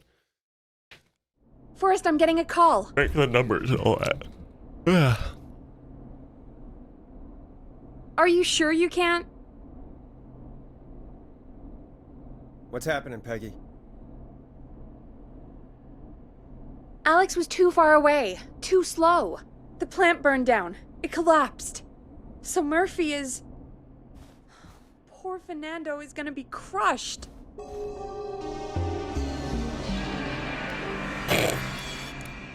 Jeez, that's no way for anyone to die. Terrible way to go. Yeah. Murphy, I promise we will stop this. For you and for Fernando. Peggy, it's going to be all... Forrest, we have another caller. Let's not waste time. I'm doing really bad. Let's let 3 people die. All right, folks. Another of our good citizens is on the line. Let's see what they have to say. Welcome to 189.16, The Scream, with me, your host, Forrest Nash. Forrest, Teddy Gallows Jr. here. I just want to say that my thoughts and prayers are with my Gallows Creek neighbors during this awful time. Oh, it's mayoral candidate and scion of the town founders, Mr. Gallows. Are you in danger? We need to be a town of law and order. Hang up on him. We need cops who have the tools and funding they need to keep us safe. Okay, Teddy. I know you're an outsider to our little town here, Forrest. But you're really stepping up to bat for us all tonight. I just want to say thank you for taking a swing for Gallows Creek. Jackass. Teddy, stop. Teddy, this isn't the time for your political ads. Stop. I just want to make sure our town is safe and prosperous. That's why the Gallows Family Factory, founded by my father, Theodore C. Gallows, was sold, which employs over 200. Teddy, unless you've got an emergency, I'm cutting you off. You know what? I do have a problem. A problem that's ruining our town. You know what it is?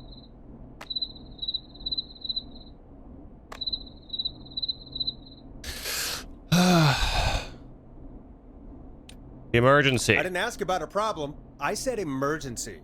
The problem is that woman, our current mayor, Linda Cartwright. Oh, here we go. She just isn't one of us. Linda Cartwright is un-American, unstable, and... You're not better than anyone, Teddy. Just because you inherited half the town. Your producer sounds a little unstable, too. Don't you dare speak to me that way. Cut him off, Peggy. I can guarantee this kind of thing will not happen when I take office. The moral decay of... And that's enough of Teddy Gallows Jr. for one lifetime. I always feel disgusting after hearing him talk. Just play an ad, Forrest. I need a minute. We'll be right back after these messages. God fucking damn it.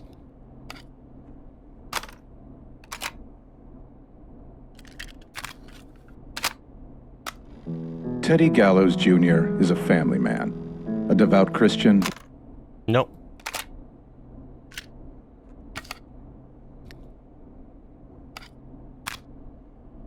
I'm playing the Harvest Festival one again. Fuck you. Looky dooky here. I got me some of Ponti's pizza. Hey. Caller on line 1. Okay. Got it.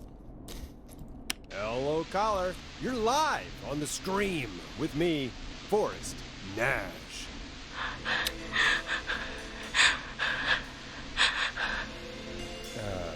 Hello, caller. Who is this? I need the police. I'm Forrest Nash. I'm standing in for 911 tonight. What's wrong? There's a guy hunting me and my friends. I think he's killed some of them already. That's him. He's just outside. I can see him from up here. God damn it. She's just a kid. Where are you? Are you somewhere safe? Oh my god. Oh my god. Stay with me, kid. Focus. I can't do this. Yes, you can. Focus. Tell me, what's your name?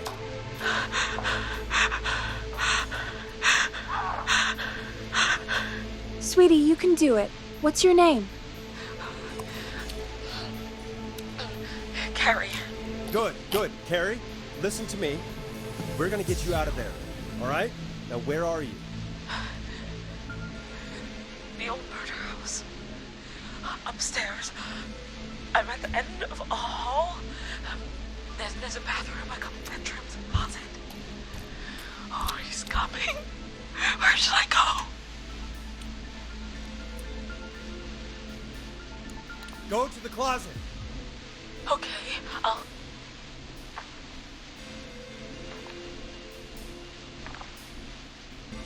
He's here. He's here. He's gonna kill Move!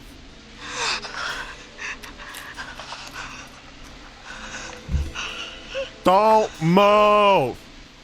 He might hear you! Oh no! Oh no! Oh no!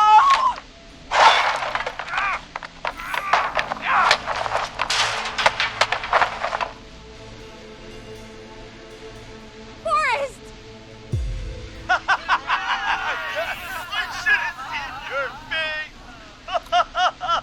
What?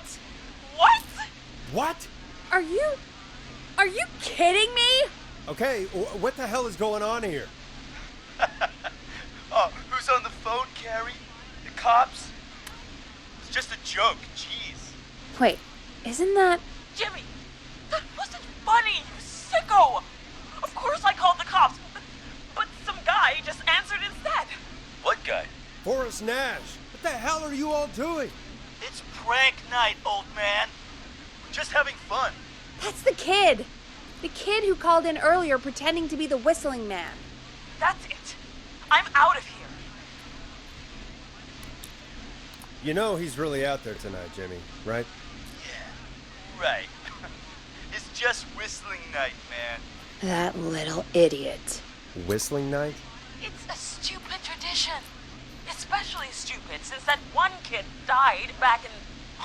Would you take off that stupid mask if it's hard to breathe? Who's under there anyway? Is that you, Seth?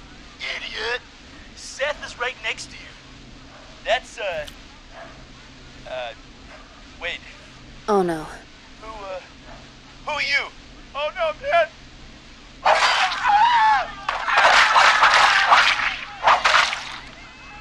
Everyone, get inside! Everyone, run! You two, barricade the door. Scott, Heather, you barricade the back. As long as he's out there and we're in here, we're safe, right? You bought time, but not much. Forrest, we have to... Heather, I already called the cops. Forrest picked up. He's the best we're gonna get. Who is with you, Carrie? My friend, we drove out to the old murder house and... Oh, of course! The van! Who's got the keys? Jimmy had them. Jimmy.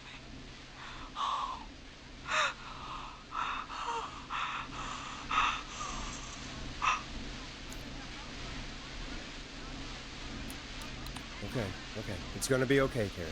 Right. We'll figure something out. Between all of you, there's gotta be a way to beat this. Just sit tight, okay? Heather, shut up. If we do that, we're gonna get killed. If only Jeannie were here. Jeannie? Jeannie McPherson?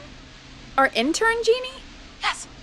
She's my best friend and the smartest one out of all of us. She stayed in tonight. Forrest, listen. We'll see what we can come up with, and, What? Scott, you're not any good at... And, no, Chad. Out of all of us, you're not the one to... Everything okay? No, we're figuring out a plan, but everyone's volunteering to do things they're just bad at. I think we can figure out what to do, but I don't think we can agree on who should do what. I think you'll have to be the tiebreaker, or else these idiots are gonna get us killed. But Shut up, you... Forrest, I'll call you back. But I don't know anything about your friends. These damn kids never learn. Are you okay? They do this kind of thing every year, Forrest. People get hurt. All right, folks. We're gonna work out a way to save Carrie and her friends. This next one goes out to all the trapped kids out there. Good joke, man.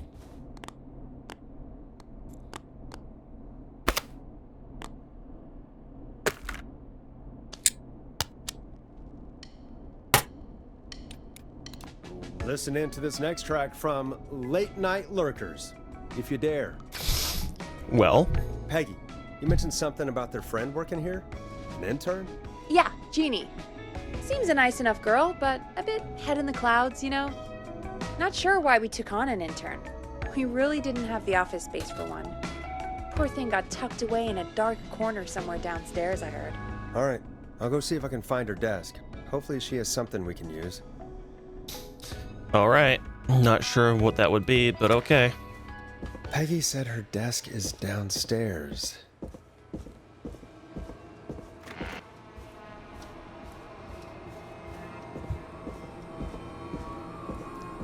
That must be this one. Jeez, they really tucked Jeannie away. Rock on, Gallows for life. Aw, she liked Jimmy. That's sad.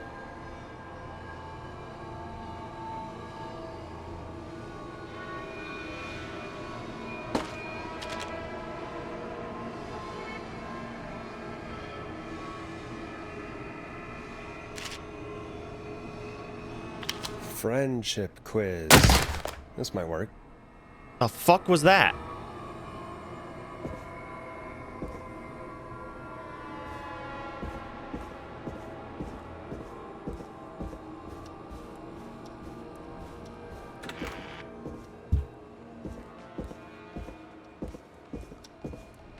Jesus Christ, it scared the piss out of me.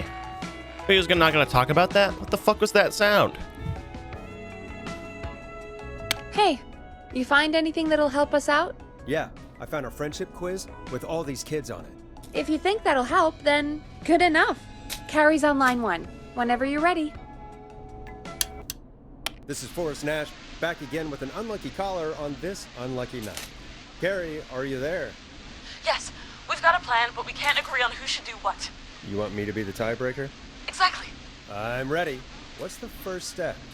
Okay, first things first, we'll need a spotter. Someone who can keep an eye on the killer. We'll need someone on the roof. It's gonna be a hard climb. We're deciding between Heather, Kyle, and Hot David. I guess Hot David. Hot David. Hot David? I don't know if running up the roof is really possible, but I guess we'll see. Part 2. The Whistling Man padlocked the gate back to the road. Before we drive out of here, we need someone to pick the lock. Seth, Jennifer, and Scott all want to do it. Jennifer. Jesus, Jennifer, you carry a bump key? Why didn't you say so earlier? Anyway, that brings us to part 3. Getting the van keys. I'll volunteer for this. I don't know Jimmy as well as you guys, so it'll probably be easier that way. Then it's part 4.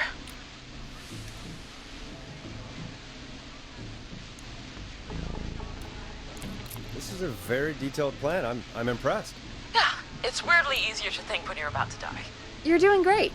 What's the next part? Part 4, we need someone to lead the Whistling Man away. We need a fast runner. For this one, we're trying to decide between... Seth. What is it again? Kyle, Cynthia, and Scott. What? Kyle? Kyle! Exactly, Kyle. Your mom believes in you, and so do we. Sweet. Okay, let's recap. We get the eyes on the roof. A runner distracts the killer while we grab the van keys and pick the lock on the gate. Now the tricky part. The getaway. Ooh, what's the plan there? Well, we can't all outrun the Whistling Man. But he thinks we're just a bunch of stupid teens. So, let's use that against him. Part 5. We trick the killer into a trap. Someone can pretend to be injured. Who would make the most believable lead? Who you got? We got Lisa, Tammy, and Cynthia. Lisa. Lisa. You're right, Lisa. Having to smile at rude customers is perfect practice. That should take care of the killer. And then it's time to get out of here. Finally, part 6. Jesus Christ. We need someone who can drive us through the woods and back to Gallows Creek alive. Who's our getaway driver? Should it be... Who have we got? Chad, Scott, Cynthia, whatever. Forrest, you know what to do. I don't know, man. Is Cynthia? Cynthia. I know we all love watching American Skid. Yes, Just do what they did in the movie. Thanks, Forrest. We'll just take a few seconds for ourselves, and then it's go time. Sounds good. Talk to you in a sec. Good luck, Carrie. That actually sounded like a pretty good plan. I hope you're right. Yeah, let's hope.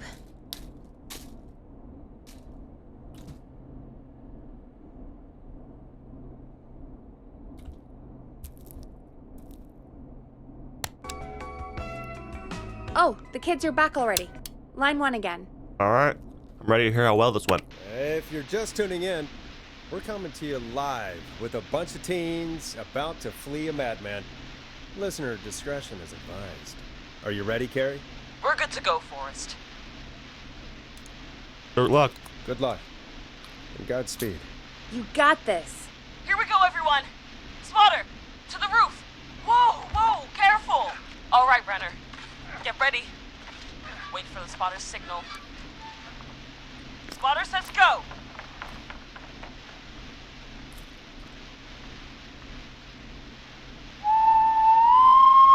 Wait. Lockpicker, go. I'll get the keys off Jimmy.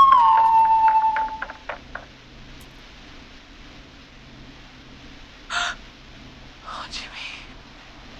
Oh, his face is... The keys, Carrie. You need to get the van keys. His face is lying next to him, Forrest. He got cut. Oh, God.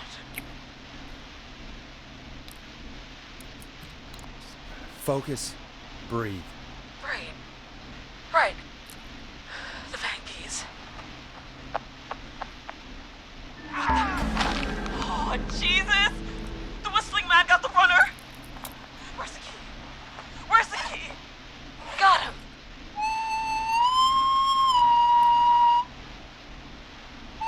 God, hurry up, lockpicking! Oh my God! Oh. Oh. Oh. Oh. This is going terribly! You have to keep going. Don't give up, Carrie. Don't give up. Right. We just gotta keep pushing on. Time to trap the killer. All right. Bait. Get into position. Everybody else, hide.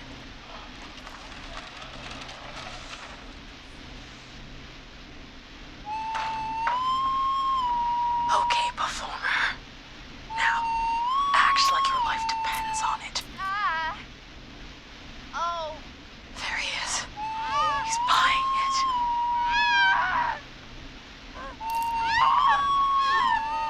Now! Push the bookshelf over!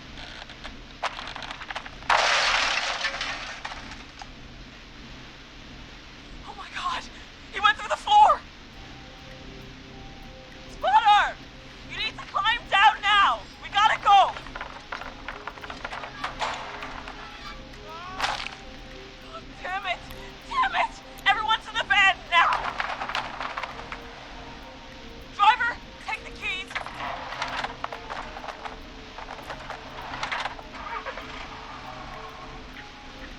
The damn gate swung shut.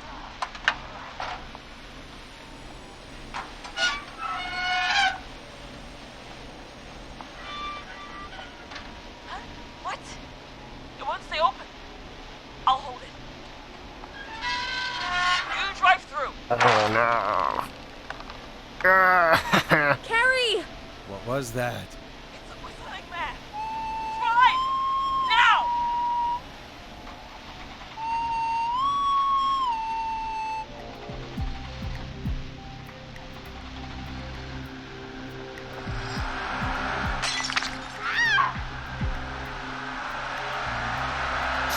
Oh, please don't crash, Cynthia. Hope I chose right.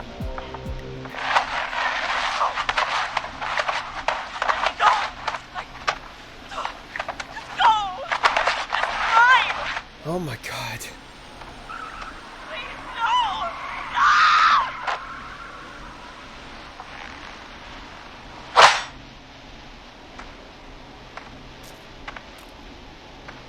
Carrie?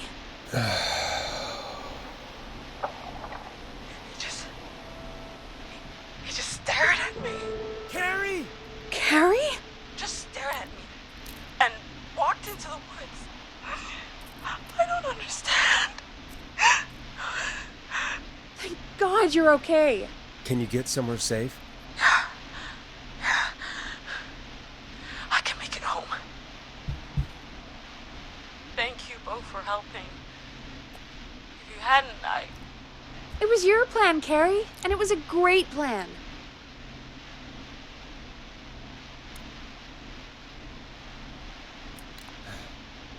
You get home now, Carrie, before he changes his mind. Right. I need to get home. Breathe, Carrie. You're okay now. I'll call you when I'm somewhere safe. Talk to you then. Folks, that was a lot. Our thoughts go out to the parents whose kids won't make it home tonight. For any kids listening in, please stay inside and stay safe. And parents, hug your kids extra tight tonight. Here's a song for the girl walking home in the dark. So, why did the killer spare Carrie? Is it Jeannie? Hey, we had a call come in. Forrest Nash here. Listeners, we've got another caller live on 189.16, The Scream. What's on your mind, caller? Hey, Forrest. I just wanted to phone in and say that I think I speak for everyone when I say that you're providing a real service for Gallows Creek tonight. It's cool what you're doing, man. Well, I'm just doing my job, friend. Anyway, tell me about yourself. What's your name? Are you keeping safe tonight? Yeah, man, I'm good, thanks. I'm at my roller rink, trying to get everything ready for the Harvest Festival tomorrow. I had a guy from Starling Security here earlier installing the Starling 4000 system, so I'm a little behind. As for my name, my friends call me Roller Ricky, and I now consider you a friend, my man. We're friends now, huh? Well, that's kind of you to say. Thanks. Yeah, man. Sounds like roller skating is more than just a job to you. So is this vocational? I wasn't always Roller Ricky. Once upon a time, believe it or not, I used to go by just Ricky. Yeah, back then, things were pretty rough. I used to roll with a bad crowd. Not all bad, but there was one guy. Anyway, some bad stuff went down. I harbored a lot of guilt for a long time and turned to the bottle. I didn't really talk about it or even know how to talk. It's just how it was. That bottle took the best years of my life. Or so I thought. It's never too late, Roller Ricky. How did you turn things around? I joined a support group. I opened up about my problems. Sharing that burden just took so much weight off. It's a long story from there, but I found roller disco. I learned how to have fun again, cutting loose and making shapes. Now whenever I get down, I get down. I'm finally free from it all, man. It's important to talk to somebody. That's the first step. Ain't that right, Max? Aw, hello, Max.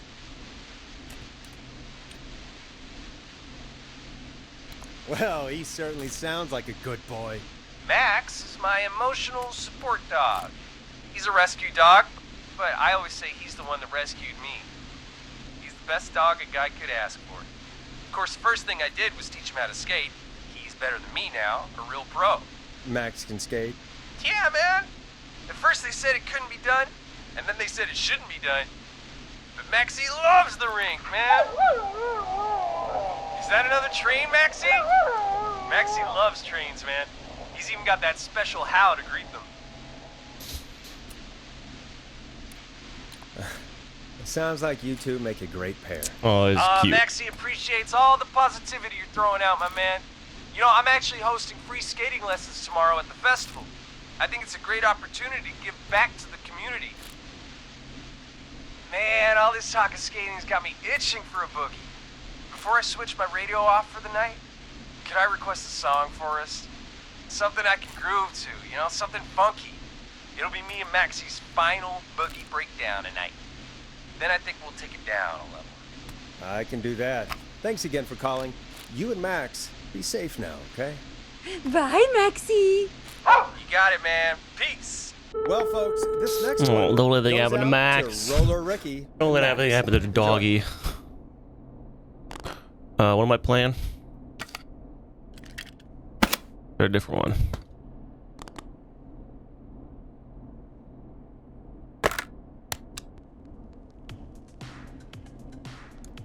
Time to go on the journey that is Blast Processor with their hit song 1980X. I really needed that call, you know, after everything. Yeah, I get that. He talked a bit much for my taste, but it is inspiring to hear somebody come back from the brink like that. Yeah, that's what I meant. You were thinking about Max on skates, weren't you? Well, would you look at that? Another caller on the line. What are the odds? Better take it. I was thinking about Max on skates too, gotta be honest. Back to 189.16, The Scream. This is Forrest Nash. How are you tonight, caller? I'm doing okay. I made it home safe. Hey. Hey, I just wanted to thank you for doing what you could earlier. You know, even though not everybody made it, and, I don't know. Hey, it's okay. You were so brave earlier. You're safe now. I wanted to ask you why. Why he didn't... Why am I... Why what? Why he spared you. Why did he spare me? After what he did, why let me go?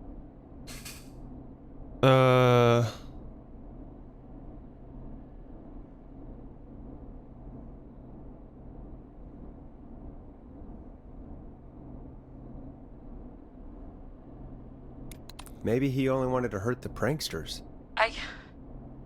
Maybe. Did he just think everyone was making fun of him? Did he always hate these hazing rituals? I mean, if he did, why wait all these years to... Why do this now? These stupid hazing nights have to stop. Carrie, you did so well tonight. Stay safe and rest. Help is coming to Gallows Creek. We just need to hold on. Thanks, Peggy. Hey, Forrest? Could I request a song? Of course, Carrie. What song? Any song by Blast Processor. And thank you. This next one goes out to Carrie. The one I was already playing.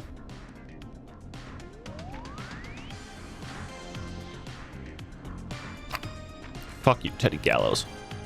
Get out of here. You know, what Carrie just said has really got me thinking. About what? The whistling man left her alone. Why? There must be a reason.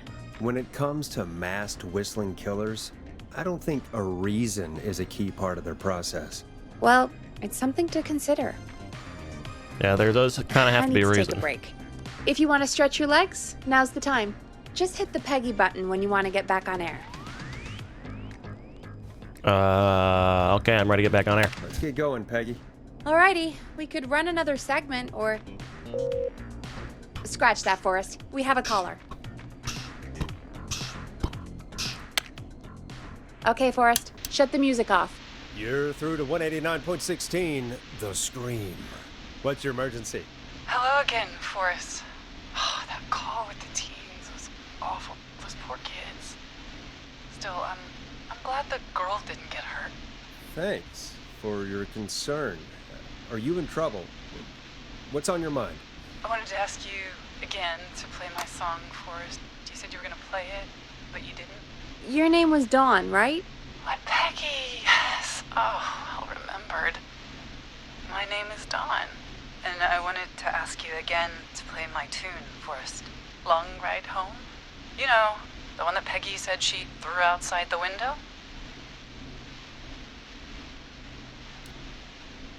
But we don't have that song. As you just said, Peggy threw it out the window. But, Forrest, you do have it. It's just outside the window. There's a serial killer on the loose. I can't just go outside hunting for a record. I'm really sorry, Dawn, but we just can't get it right now. But wasn't the whistling man just at the old murder house? It's miles from the station. It won't take you a second to grab it. Call us back tomorrow when this is all over, Dawn. I don't trust Dawn. And I'll gladly play it for you then. No, that won't do. Don't I think I can bring you around. Forrest? Peggy, I'm calling with more than a request. I know something. I think I know who's gonna be next. What? Are you serious? Play my song, Forrest, and you'll find out. No. No. Well, folks, here's some music for you while I think things over. Fuck you, Dawn. She's I don't serious, Peggy? trust her at all. She's serious about hearing that song, that's for sure. I don't trust Peggy, her. I mean, is she serious about... I don't know, Forrest, but we don't really have a choice, do we? We do. If she's telling the truth... I don't care. I don't want to go out there. Forrest, someone might be in danger. And despite your being so damn curmudgeonly, I think you... Stop it, Peggy. Just... I think she's full of shit. You're a good man, Forrest. I'll slide you the key to the fire door. Wait. Our fire door has to be unlocked? Yeah, it... You know, I never thought about it, but yeah. We should talk to Reggie about that later. Anyway, I'll hold the fort down while you're out. Maybe I'll even get a caller. That could be exciting. 189.16, The Scream. With me, Peggy. I don't trust her at all. I don't trust Dawn even a little bit. Ah, it's this one.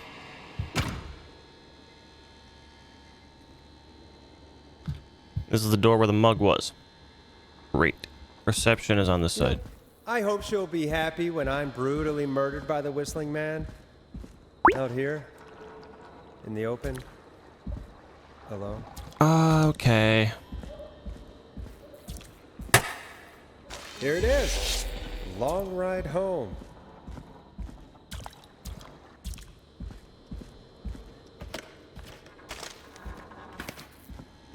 Of course. It locks behind me. And of course the key doesn't work on this side. Fantastic. Maybe there's another way back in through the basement. A door, elevator, something.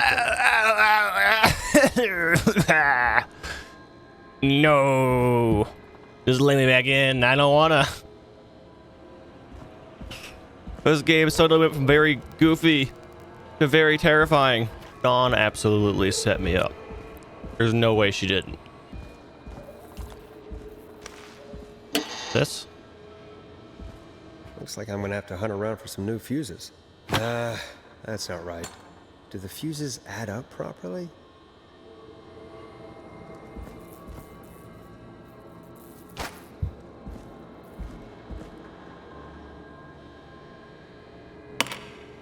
Looks like I'm gonna have to hunt around for some new fuses.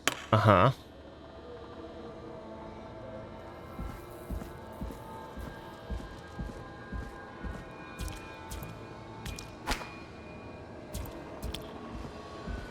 Well, I already have an A5 fuse, but okay.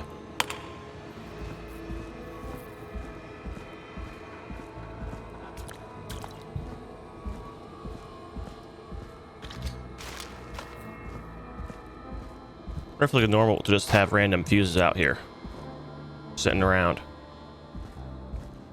That's normal. Everything about this is normal.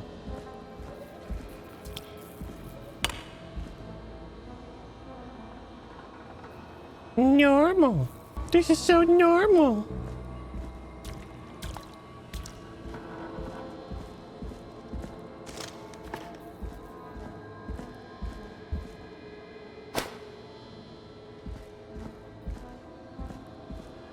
I don't think I need another A5 fuse.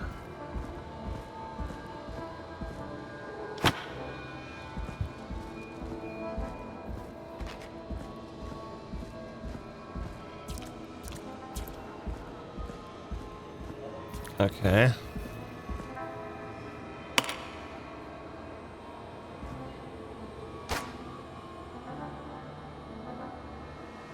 That was an A3. This is an A3. Oh, it needs to add up to 70. Got it.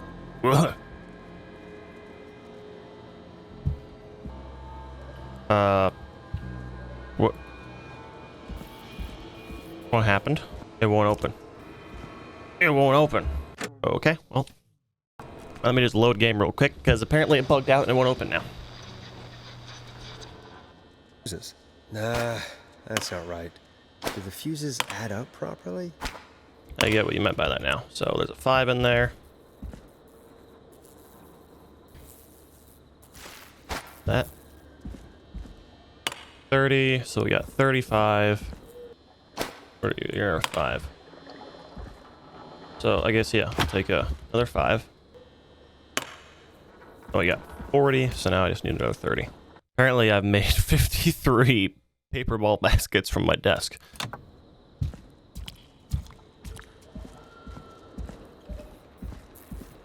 All right.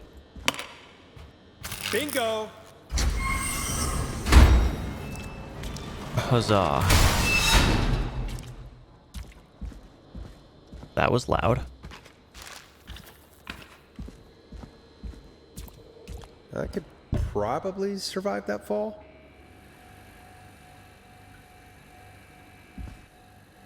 All right. Great. This is so good. I'm so glad that this is happening.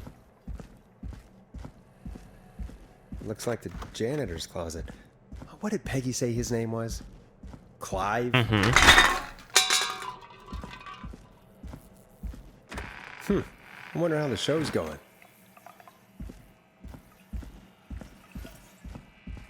God, please let this be the last locked door.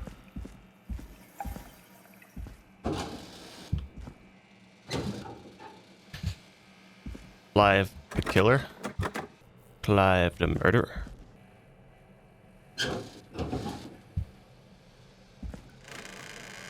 I don't want to go in the janitor's closet.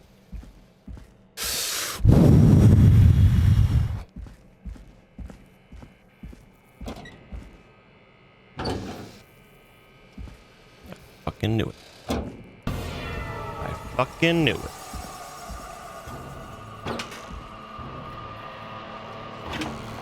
Hide, let me hide, let me hide, let me hide, let me hide. What the hell? Peggy is not gonna believe this.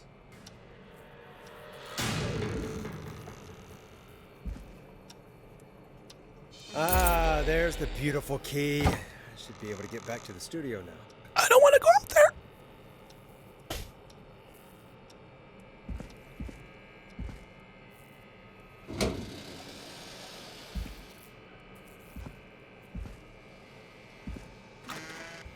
This is not gonna go well.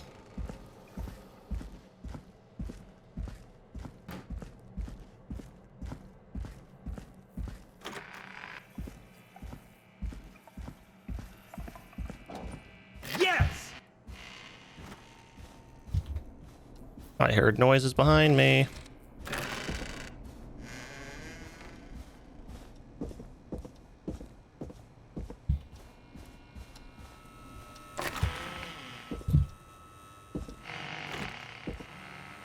Whatever. It'll shut on its own. Peggy, I'm frightened. Isn't that such a good song, folks? And now for... Jesus, Forrest, you've been gone for ages. I thought something had happened. Something did happen. Clive the janitor might be Clive the murderer. What? Start from the beginning. The fire door locked. Okay. Why did you heave that thing all the way up here? Because the basement's creepy as hell, and I don't like standing around down there. Fair. All right, let's run through this again. We have a creepy board you found in a creepy basement, made by our creepy janitor, who you think is the creepy whistling man. Yep. And on the creepy board are the names Chuck Brody, Kim Walker, Rebecca Allen, and Aunt Williams. Correct. And you think one of these people will be the whistling man's, Clive's, next target. That's right. And we've got to find them. You said there are 4 locations listed there too?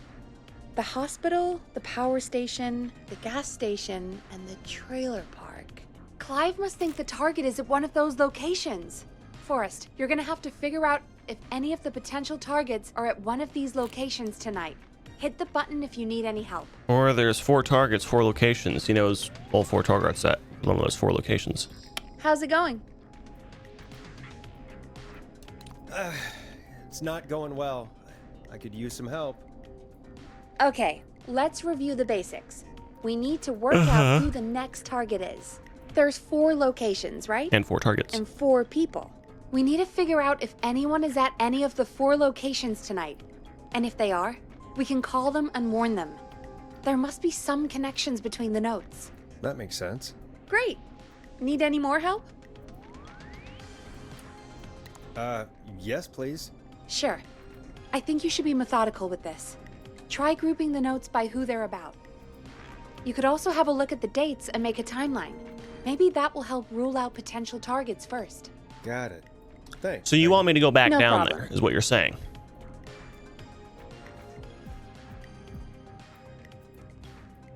Oh, no, I have the stuff here. Okay, I thought I was gonna have to go back down there. I was like, fuck that. Kim Walker Improv Club, Rebecca Allen Car Club, Aunt Williams Car Club, Chuck Brody Athletics Club. Call for donations to help Chuck Brody. Former Gallows High football captain Chuck Brody suffered a career-ending injury as a victim.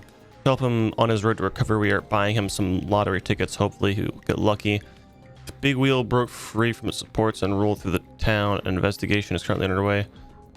More on page 12. Justice for festival victims.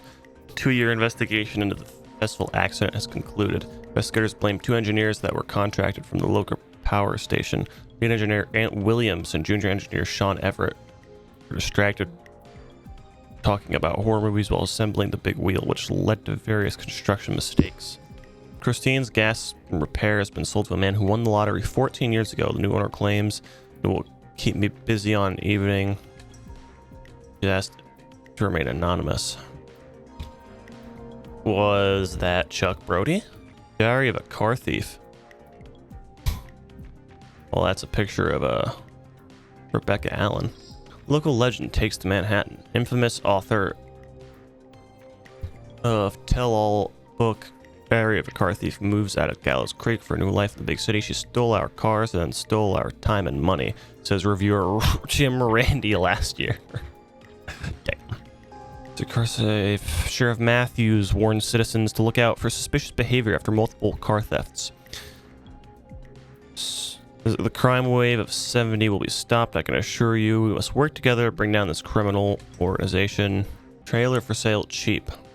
Sick of being a local celebrity. People are so mean to me. I only stole a few cars. Who cares? I buy a new one. I'm selling my trailer and leaving town ASAP. I just want to get out of here. Please buy it. Must be Rebecca Allen. Crime syndicate impounded. Police have today finally put an end to the long-running car thieving crime syndicate. The arrests were made after a member gave up information on their co-conspirators to investigators. The informant, who has to remain anonymous, will hereafter be referred to as R.A., walked free with no charges. Well, that's Rebecca Allen. Tragedy struck Gallows Creek yesterday afternoon after a bus failed to stop and crashed into a fuel tanker. Deceased have been identified as Gallows Creek locals Mr. D. Rudd, Mr. M. Houghton, Mr. P. Stein, Mrs. K. Stein, Miss J. Mildred. Police have asked for privacy from the families of the victims. The incident is not being treated as suspicious. Marriage announcement. We would like to celebrate the marriage of Kim Walker, Peter Stein. Blue for thought. Local Dr. K. Walker recommends all locals get their flu shot ASAP. Flu season is upon us. 84. 84 is no different to any other year. Make sure you are protected. Kim Walker got married to Peter Stein. Then Kim and Peter both died when this crashed. So she's dead already. Rebecca Allen moved away to New York because Rebecca Allen is part of the car thief syndicate. She ratted the rest of them out. My phone fell on the floor. She wanted to sell her trailer and move away to New York, which eventually she did. So she's living in New York now. Chuck Brody had an accident. Football. 1987. Quiet Ridge Health and Safety Convention. Tuesday 1st, Sunday 6th September. You care about health and safety? Good. Then come on down to this yearly convention. You get started in a career of health and safety advising. Learn about health and safety in the workplace, featuring special mystery guest, lead engineer responsible for Gallows Creek harvest. They say you learn from your mistakes. Mine turned into a career. So Aunt Williams was one of the engineers working on the Ferris wheel when it came apart, and I'm guessing injured Chuck Brody. Talking about his health and safety. Kim Walker is very dead. She moved to Manhattan. Aunt Williams doing that. What happened to Chuck Brody? Where's the thing about the here it is. Okay, that must have been Chuck Brody then. Chuck Brody must be at the gas station. Chuck Brody. So Aunt Williams working on the wheel. It broke. Maimed Chuck Brody into community service. Kim Walker married P. Stein. They died when this crashed for some reason. Rebecca Allen moved away to New York, and he won the lottery because of this. You know, people felt bad for him. They wanted to help him get back on his feet. They donated lottery tickets. He must have won, and then he used the money to buy the gas station. So my question is, what happened to Aunt Williams? She's dead. She's moved away to, I assume, a completely different state, to New York City. He owns the near local gas station. What happened to him? Was everything that he did, was him messing up the wheel actually an accident? Or was it on purpose? Because is he the killer? And also, did he potentially maybe work on this? I don't know. How's it going? I'm getting somewhere. I'm ready, Peggy. Are you sure? We've only got one shot at this. I know. Let's do this. I'm sure. Let's do this. Okay, name first. Who do you think the target is? Chuck Brody. Chuck Brody. And where will I find them? Gas station. The gas station. Okay, I'm dialing. One moment.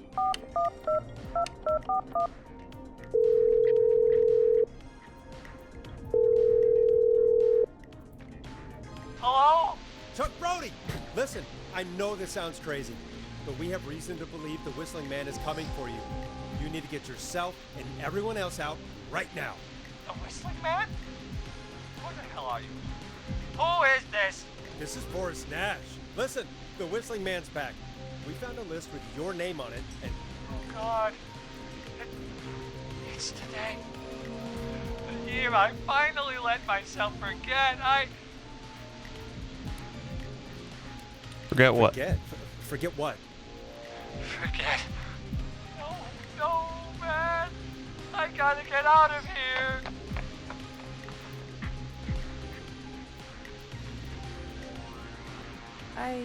I think he ran off. Well, fingers crossed that Chuck... Jeez! It sounds like something blew up. He's using bombs now? Is Chuck? I don't know. Hang on, we're getting a call. He blew up the gas station. Hello? Chuck? Chuck! Forrest! The whole goddamn gas station's gone up. Is anyone hurt? I don't think so. I got everyone to follow me out. The town's only ambulance was blown to hell, though. Yeah. Damn it, that fireball threw me. I've got to get to the hospital. I'm not feeling great. Forrest, man, I can't thank you enough, but... yeah, I gotta go. Wait, Damn it. We lost it. What was that about today? Oh, Forrest, the call board is lighting up.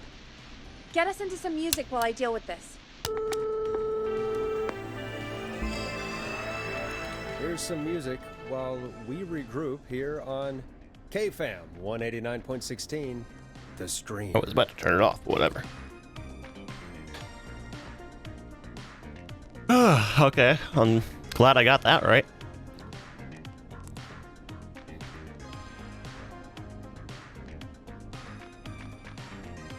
There's gotta be more in the basement to show us who Clive is targeting. And if that's the case, we can get ahead of him. Stop the killings before they can happen. Forrest, we need to go back down. By we, you mean me, right? Yep. Like I said, I need to handle all these calls. Maybe start with that creepy mannequin room you mentioned before. I still have a lot of questions about those, by the way. Me too. I don't want to go back down. He gonna kill me. No.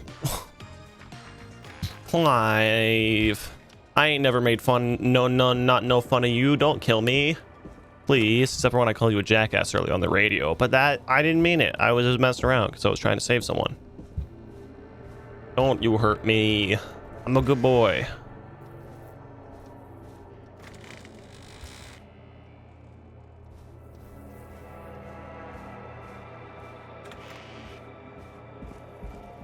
Clive, don't hurt me. I don't deserve to be hurt. Please, Clive. Clive. God damn, this game would be intense in VR.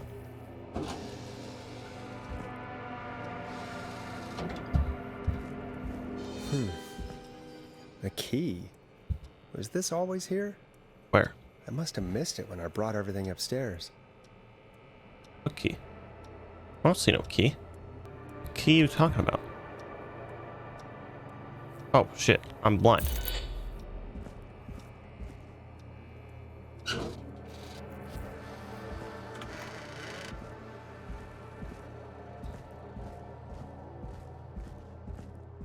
Also, yeah, I highly doubt you just missed it.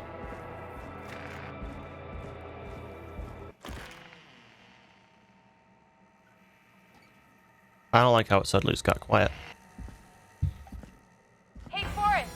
Peggy, give me some warning before yelling down the intercom. Sorry. Buzz the intercom when you find something and want to discuss it. Peggy, I've found a tape and a map down here. A map of what? Looks like it might be to somewhere in this storage area. Weird. Well, maybe the tape will give us more information. Give it a play. Okay, am I bringing it back up to play it, or am I there set player down here? Huh. George Barrow, 1968. That's when this all began for me. Follow the maps, find the tapes. I'll be waiting. Wait, George Barrow? We all heard that he drowned after a night out drinking. Was it actually Clive? Has Clive really been the whistling man for that long? He says I need to follow the maps and find the tapes. I guess that's what this map is about. We need to see what else is hidden down here. Be careful, Forrest. Keep looking. Buzz the intercom when you found something. Okay, yeah, sure. You know, you could have come down here with me. Strength in numbers. But whatever.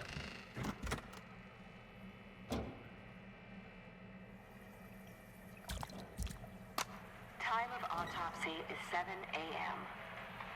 Cause of death is asphyxiation from drowning. The degree of rigor mortis indicates that the subject has been deceased for 5 hours. That puts the time of death... Okay. Alright. Give me that.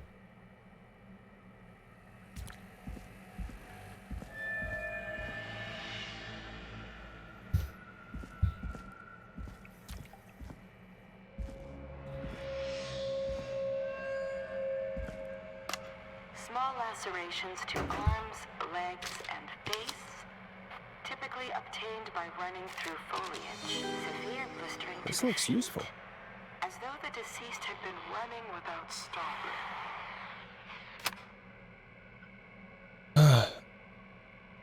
Sheriff J. Matthews. Case number 983A56. It's from 1968.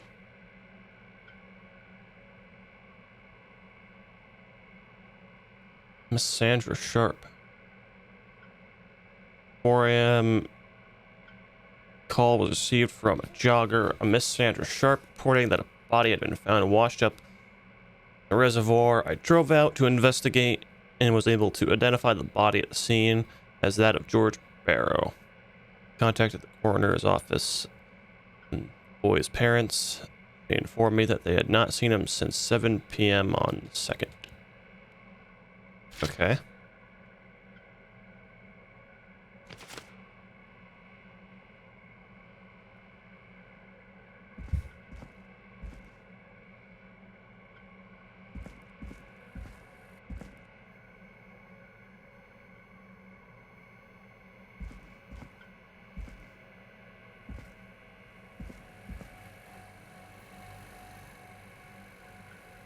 I don't think that's the one that's next.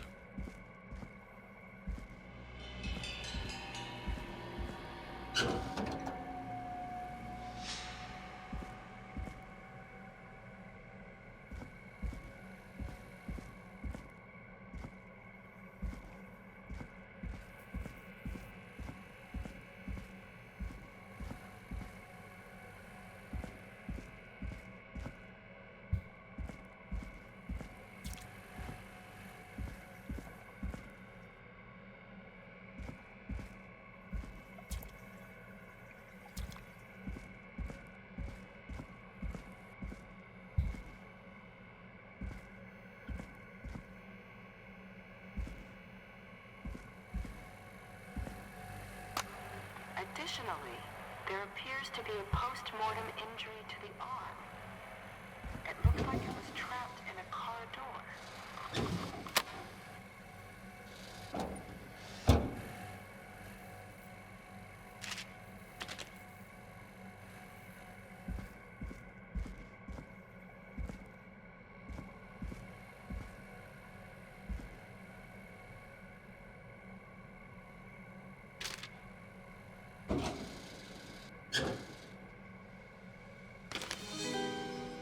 Now this has Sorry I made you do this, Virginia.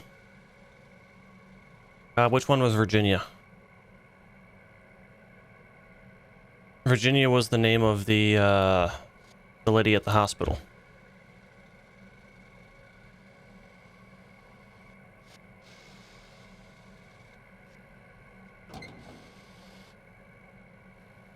Oh wait, she's the one who I sent the frat boys to help.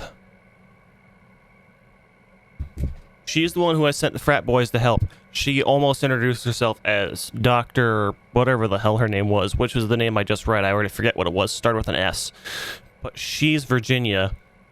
And on the phone, she said something. She was talking to Clive. What did she say? Like, I can't remember what it was, but she was talking to Clive and then the frat boy showed up. Okay. Now we're getting somewhere.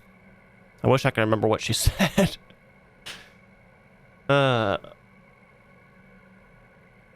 The deceased is a Caucasian male, age 18. The cause of death is established to be drowning as shown by the signs of asphyxiation. Abrasions were found on the knuckles, likely from getting into fights in the past matches, with a known history of deceased being aggressive. No other injuries were observed. And from the coroner's opinion, there is no evidence of foul play. Additionally, the preliminary toxicology report indicates the deceased had a high level of alcohol in their blood. It is the coroner's opinion that the deceased went swimming while intoxicated, resulting in his drowning.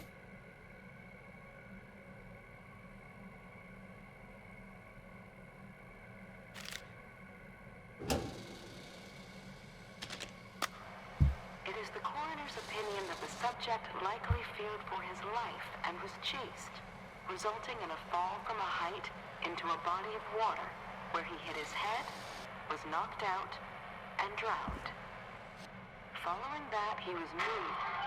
Dr. Sullivan, we need to have a talk. That recording. Shut it off.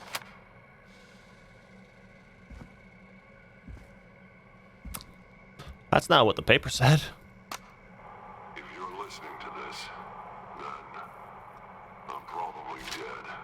What the? I'm a man who likes to stay informed. I've got subscriptions to newspapers all over the country. A few weeks ago, I noticed headlines cropping up in those papers, one after the other. Each headline about a murder. Each murder, the death of someone I knew almost 20 years ago. And each one drawing closer to Gallows Creek. Drawing closer. Ooh, a new vinyl for my collection. None of us are innocent. But I don't think we deserve killing. All I hope now is that I can save some folk from the worst. That I can. I don't know. Do something to make up for what I did back then, I guess. I didn't kill anyone, mind you. But that's past mattering. Now, there's more I could say. That I should say. But my employer made it clear that my family would pay a high price if I ever spoke out. So, hopefully I've said enough for you, listener, whoever the hell you are, to start putting the truth together.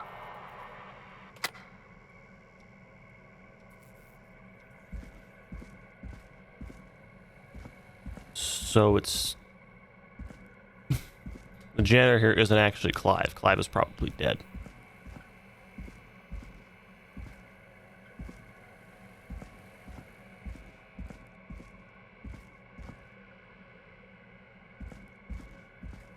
Unless maybe it is Clive. And that's why he wanted me to go through all this and find the notes and the tapes. What have you found, Forrest? It's an autopsy tape. Doesn't say for who, but I think it must be for George. Poor George. He was so young. Something's bugging me, Peggy. What do you mean? I swear I recognize the voice of the woman talking on the tape. I just can't place it. It was Seriously? Virginia. Do you think you've met her before? I don't know. I mean, I just got here recently. I don't know. Found another tape. It talks more about how George died. What did it say? It sounds like he was running for his life. Sprinting through trees and bushes, getting cut up all over. What would drive someone to do that? I'm not sure yet. I found a tape that introduces a new detail to the story.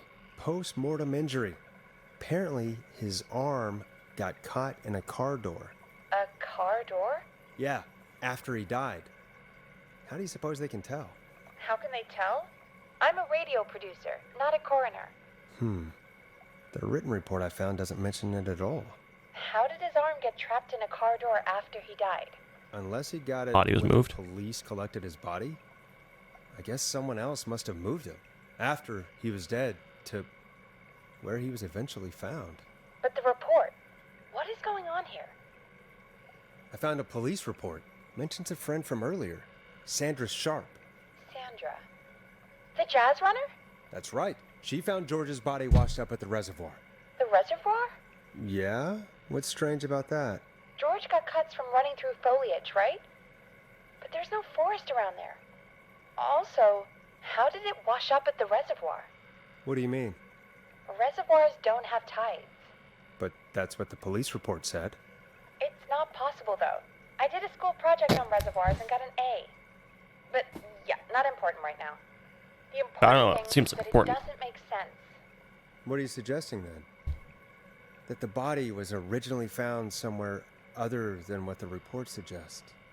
That the sheriff tried to cover it up, but accidentally let something slip? Something like that. I think. Well, Sheriff Matthews wrote the report. If he hadn't been eviscerated, we could have asked him. True. But Sandra is still alive? Once we're done down here, we should give her a call. In another tape, the coroner comes to the same conclusion as I did. George was running from something. Maybe an animal? Maybe, but then there's this next bit. where the coroner thinks he was moved post-death. So she agrees with us. At the end of the tape, someone burst in and demanded the doctor, Dr. Sullivan, to stop recording.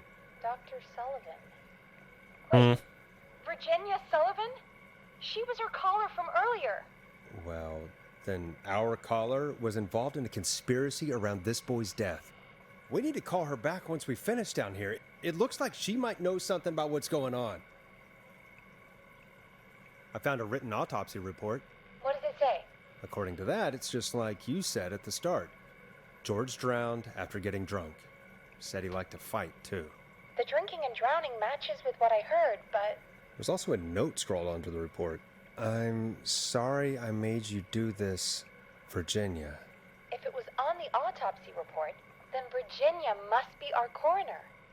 Mm-hmm. Wait, the caller from earlier, when we had to call the takeout restaurants, wasn't her name Virginia? I think I found Clive's last recording. I think Clive might be gone. Gone? I found a confession. Not for any killings, but for playing a part in covering up George's death. He left this behind in case he died. He hoped someone would find it. Do you think the whistling man already got him? Possibly. We've had a lot of callers tonight, but maybe not every victim made it to the phone, you know? We don't know how many there really are. Christ, Forrest, that's dark. I know, but Clive said he had read about other murders in other towns, and that the murders were all folks who knew about the incident. And the killings were getting closer to Gallows Creek. He said he wanted to do something good for once. The board in his office. He wasn't tracking people down to kill them. He was tracking them down to save them. Ugh, why didn't he just come out with all of this? He said his employer threatened his family if he spoke out about any of it. His employer? The one who orchestrated the cover-up? Oh, Clive. Aunt Williams. Sorry for thinking you'd killed all those people. Do you think you found everything, Forrest? I think there's gotta be more down here. I need to find all the tapes. You think so? How much did Clive hide down there? Well, if there are more tapes, then there must be more maps to follow, right? That seems to be the case. All right, then. Buzz the intercom when you find something and want to discuss it. Do you think you found everything, Forrest? I think there's gotta be more down here. I need to find all the tapes. You think so? How much did Clive hide down there? Well, if there are more tapes, then there must be more maps to follow, right? That seems to be the case. All right, then. Buzz the intercom when you find something and want to discuss it. Okay, apparently I'm not. I thought I found everything, but apparently not.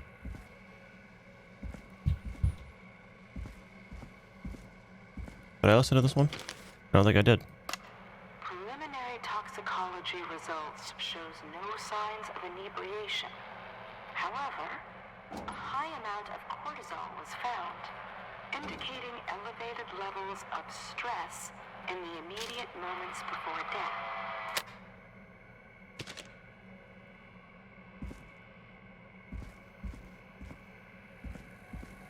Okay, yeah, that leads me to that.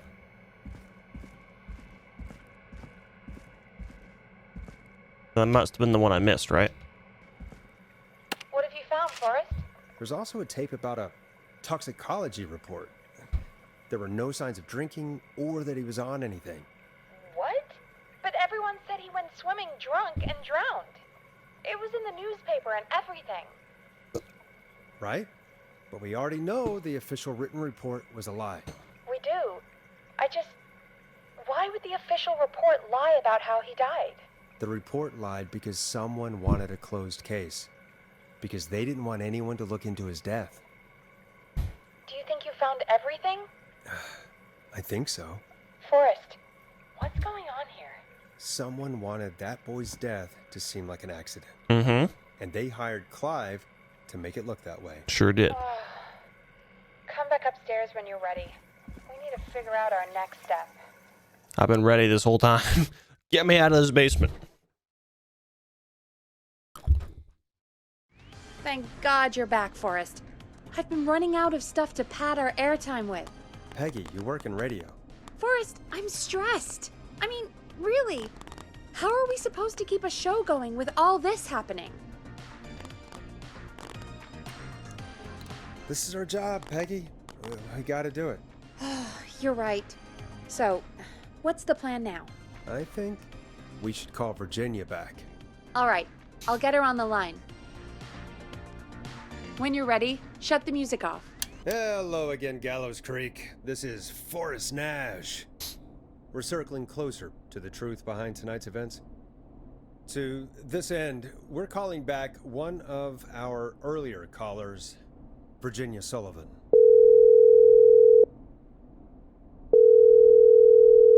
Fredman Plunker here? Who's this? Is it you? Goose. Plunker, hey, it's the Radio Man, Forrest Nash. Radio Man? What's up? Solving mysteries, saving lives. The huge. Right on. Plunker, what are you doing at Virginia's house? She asked if we could stay to keep an eye out for that whistling turd. So we're hanging out, bro. Well, that's big of you, Plunker. No, it's nothing. Can I speak to Virginia? Sure thing, Radio Man. I'll just go get her. Who is this? Hey, Virginia, it's Forrest. I'm glad you're still okay. Oh, Forrest. Sorry, I'm still jumpy. Sorry to hear that, but listen, hey, we need to talk. What about? We're calling because we think you can help us understand why this is happening tonight. Me? What would I know? Does the name Clive mean anything to you? Clive? No, I don't know that name. What are you asking about this for? You mentioned that name earlier when you called us the first time. I don't know what I said then. I was petrified, Forrest. Clive's the janitor at our station, and we know you spoke to him in the past. Forrest, please. You don't know what you're doing. He'll come for me. Virginia, it's okay. Clive won't be coming after you. We think Clive's dead. Dead? But isn't he? He's the whistling man, Forrest. We thought so too, but... You don't understand. All those years ago, he... It's okay, Virginia. He's gone. We found evidence to suggest he... well... And we found your autopsy reports for George Barrow. How? I saw him destroy them. Well, he didn't. I don't know if he kept them or made copies or what, but we found them. And we know it's related to what's happening tonight, which is why we called you. Why did you write a false report? All right. One day, I came into work to find a boy on my slab. And as I finished the autopsy, this man, Clive, he just burst in. And he started making demands to give over the reports, to falsify what I found. Of course I said no. But, well, when someone wants to make you do something, they can use the carrot or the stick. For me, he used both. You see, my sister is sick. She has a chronic condition that's never going away. It's expensive to treat, and it was getting to where I couldn't afford it. And Clive promised me that his employer would pay for my sister's treatment if I did what he said, and that if I ever spoke about this, he'd beat me to within an inch of my life. I don't know why he had me do it, but my sister needed me. You have to understand, she needed me. We understand. Thank you, Virginia. That was brave. God, I just want this nightmare to end. This will help end it, Virginia. Thank you. Stay safe, Virginia. Okay, then. Interesting. So, Virginia's tied up in all of this. Clive threatened her to keep quiet about George's death. But for who? Why cover up these details? Well, we know Sandra was involved in George's death. Do you want to call her? Yeah. Alright, but before we go asking questions, I think we should know what we want to ask. Is that fair? Yeah, we need to ask her about finding the body. She was the one who discovered it, but something just doesn't add up. 100%. She knows more than she's saying. I wonder what she's hiding. We'll hopefully find out soon. Anyway, just be careful when you're talking to her. Don't push too hard. We don't want her to hang up. I'll be careful. Alright, calling her now. Hopefully she's at her jazz studio.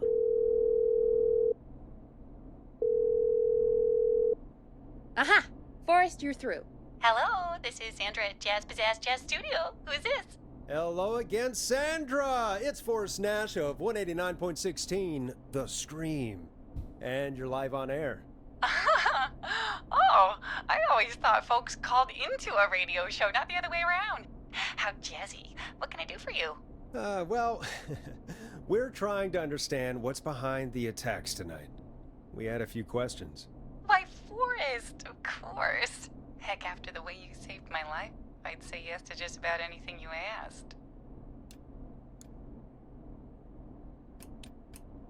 Do you know why the Whistling Man might have targeted you? Ha! As far as I could tell, he was just a knife-wielding psycho with superhuman cardio. He'd have chased after anybody. Right. Well, we think he might be chasing specific people. People who know about the death of a boy named George. Oh, I don't know anything about that. Sorry. Have you had to keep quiet about anything? Any secrets you've had to keep? What would I have to keep quiet about? I don't know. I mean, could be that you've seen something or heard something. I never saw anything. And even if I did, what would that matter? And it was years ago. Sandra, are you okay? It was years ago. We know, Sandra. You do? You know about? Yes. Of course. This studio is my life. Mm-hmm. After I found the body in the river, I couldn't lose my studio. Do you understand? Sure. I understand. When the rent just kept going up, he said he'd stop if I just needed to keep quiet. And everything would be okay.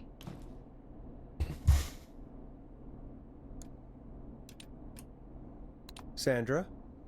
Who was he? He said if I told everyone I found the kid in the reservoir instead of the river,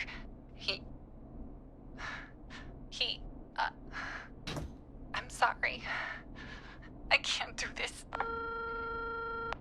And she's gone. I don't think that could have gone any better.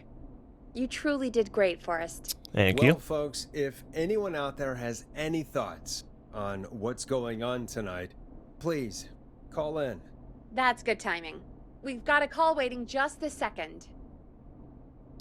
Okie dokie. Who is it? Welcome to 189.16, The Scream, with me, your host, Forrest Nash. Hi, Forrest. I know this is really out of the blue with everything happening tonight, but I wondered if you could send a special birthday message to my uncle.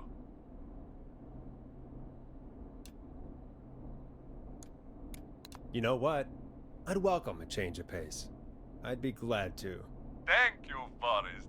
He's my Uncle Ronnie. His first name's Peter, but he never liked his name. But since he always had salt and pepper hair, even as a kid, can you believe it? Folks always called him Pepper. Thanks for the history lesson. Is there anything besides happy birthday you'd like to say to Mr. Pepper? Oh my god damn it! Yes! Tell him he can get the best birthday deals and party packages here at Putney's Pizza, starting at just... You son of a bitch! Stop calling us! Sorry, Forrest.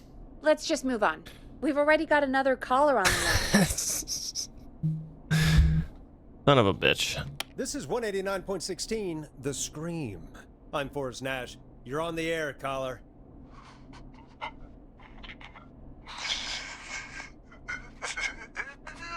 Caller.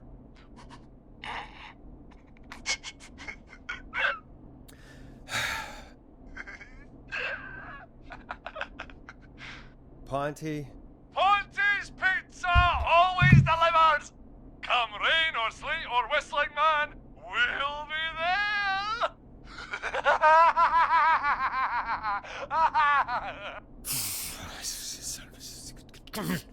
Forrest? Forrest? Are you okay? Forrest? I hope the whistling man gets in with his own pizza slicer. Jesus, Forrest? Sorry. That was too much. It's okay. It's been a high-stress night. Damn you, Don't worry pizza about it man! anymore, okay? Not for tonight, anyway. I think he's spent for now. We've got another call, whenever you're ready. Okay. Folks, don't spend your money at Ponty's Pizza. That's all I'm gonna say about that. Moving along, I'd like to welcome another caller to 189.16 The Scream. With me, Forrest Nash. Who may I say is calling? Well, hello again, Forrest. Don. I bet I know why you're calling. I'm sorry I didn't play your song. There's a lot going on. But please? Never mind that now. First, I'm calling because I need your help. Are you in danger? I sure am. Do you mean Yes, he's after me now. you? I think so. He must have heard me on the radio helping you. Helping? Helping? You didn't exactly help. Maybe I've been helping more than you know. I was out following a lead, trying to work out who would be next, after Chuck. And what happened? And I started to feel like I was being followed. I came back to my apartment building, but this newfangled security system has me locked out. I need you to help me get inside.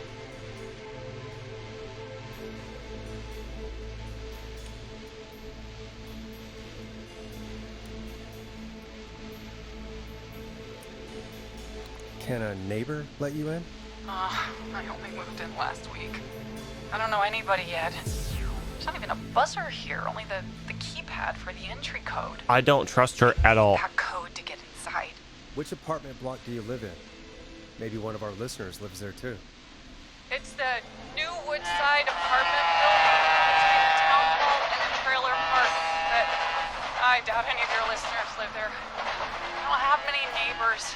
Sounds like a prime piece of real estate. The sound really carries at night. Shit.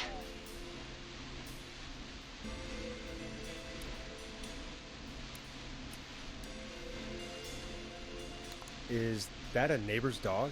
Yes, it is. Boy, That's I wish Max. he'd muscle that thing in. Oh. And now he's blasting David Scopo out of his window. I can't get any. He's coming down the street. I don't think he's seen me yet. Forrest, please. I need your help. I need the code for that security system. Or I'm No, gonna die. I don't trust you. What's the name of the security system? There's a sticker on the box I knew it. that says Starling Security 4000. There's a keypad, and it looks like it wants a 6-digit number. Starling Security 4000, huh? That's right.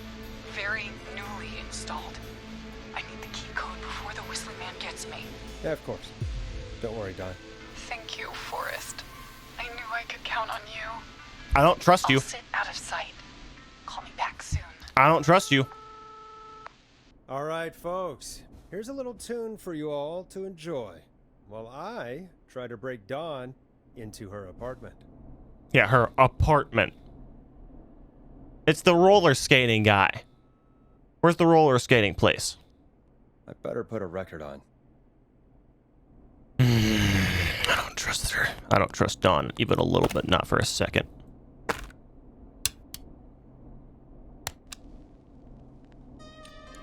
Coming up for your listening pleasure, it's Caged Tiger with their single, One Last Goodbye. You were pretty quiet there, Peggy. Forrest, was it just me, or was there something...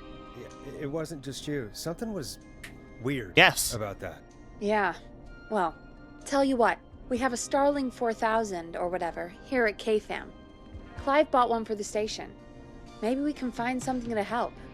Well, I'm not sure who, but to help someone.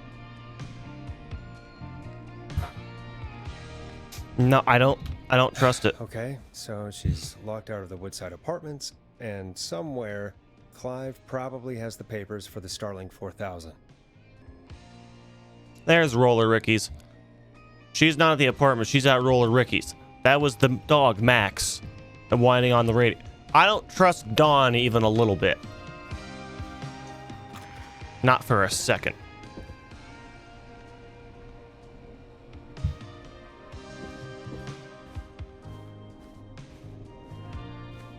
Where exactly am I going to help? Welcome back, Forrest.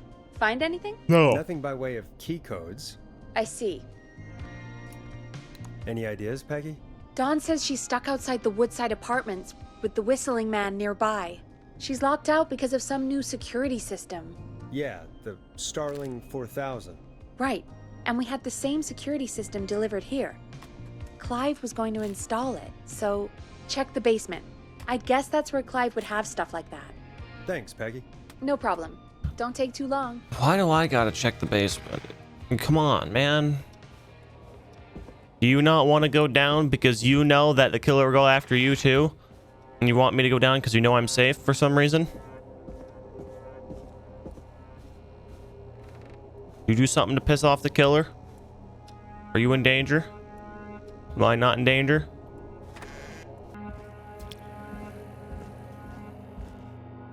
Starling 4000 user manual. Ah, these codes should come in handy. They should indeed. Peggy, I got it. Peggy. Peggy, look at my mess. Peggy. Welcome back, Forrest. Find anything? Yes, I did. Starling 4000 security manual. It's got a bunch of codes. Good. And did you find anything else? Nothing except the manual. All right. Well, I'll get Dom back on the line then, Forrest. I'll let you take it from here. Thanks, Peggy. When you're ready, shut the music off. Line 1, whenever you're ready. Don, are you there? This is Forrest Nash from 189.16, The Stream. Oh, thank God you're back. I've been so afraid. What's the code to the gate?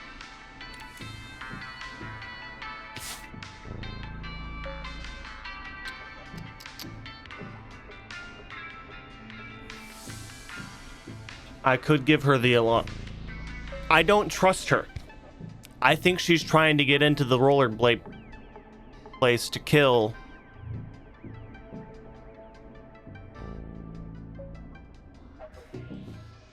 Ricky. What? What if it's real? What if I'm just wrong? And what if it's setting it up to make me think that when it's really not like that? And if I give her that, it'll get her killed. If I give her that, she might be fine. But there was a dog. They even pointed out there's something weird going on here. The code is 311212.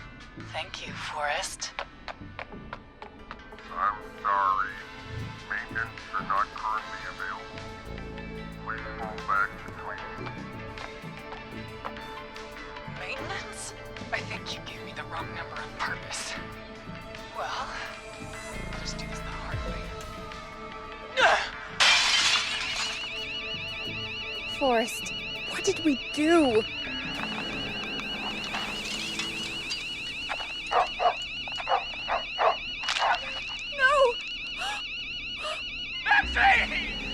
Not dead!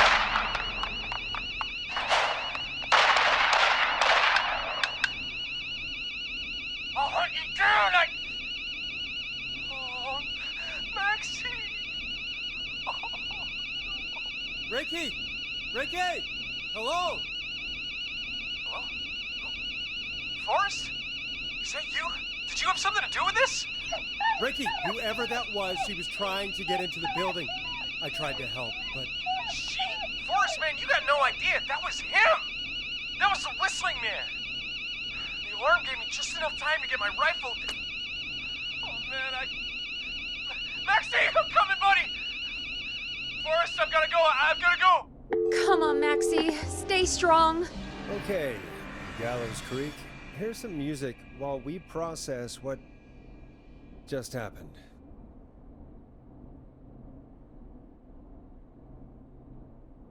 I knew from the first moment that Dawn called I did not trust her. So, the whistling man is a woman? Or there's more than one.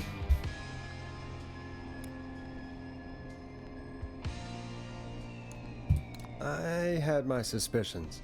Yeah, sure, Forrest. You just never mentioned it. She called up. You spoke to her multiple times. I knew she wasn't right. I knew she wasn't right. Is that right, Sherlock? I did. Why do you think she requested Fucking that song? Forrest didn't, but I did. I never trusted her from the beginning. To get me outside? Maybe, but how? She didn't know the song was outside to start with. That's right. She never actually attacked me out there. So? What now? I guess I should make an announcement. We do have new info. Okay, kill the music and you can make the announcement. Okay, you're live in 3, 2... Hey folks, this is Forrest Nash here. I hope you're all safely locked inside. For those of you listening to that last call, you might be wondering what to make of it all. Here's our take. We now believe the killer is actually a woman. One who might manipulate you into letting her in before she attacks you.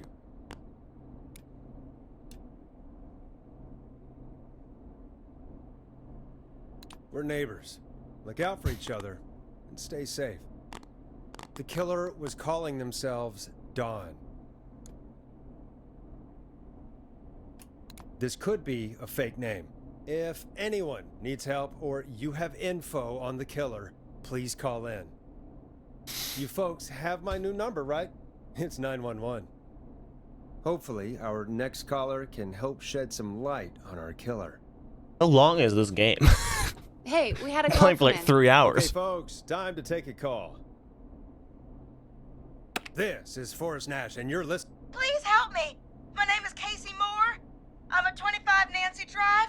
My best friend's been stabbed. He's bleeding everywhere. I don't know what to do. Please help me. Is he still breathing?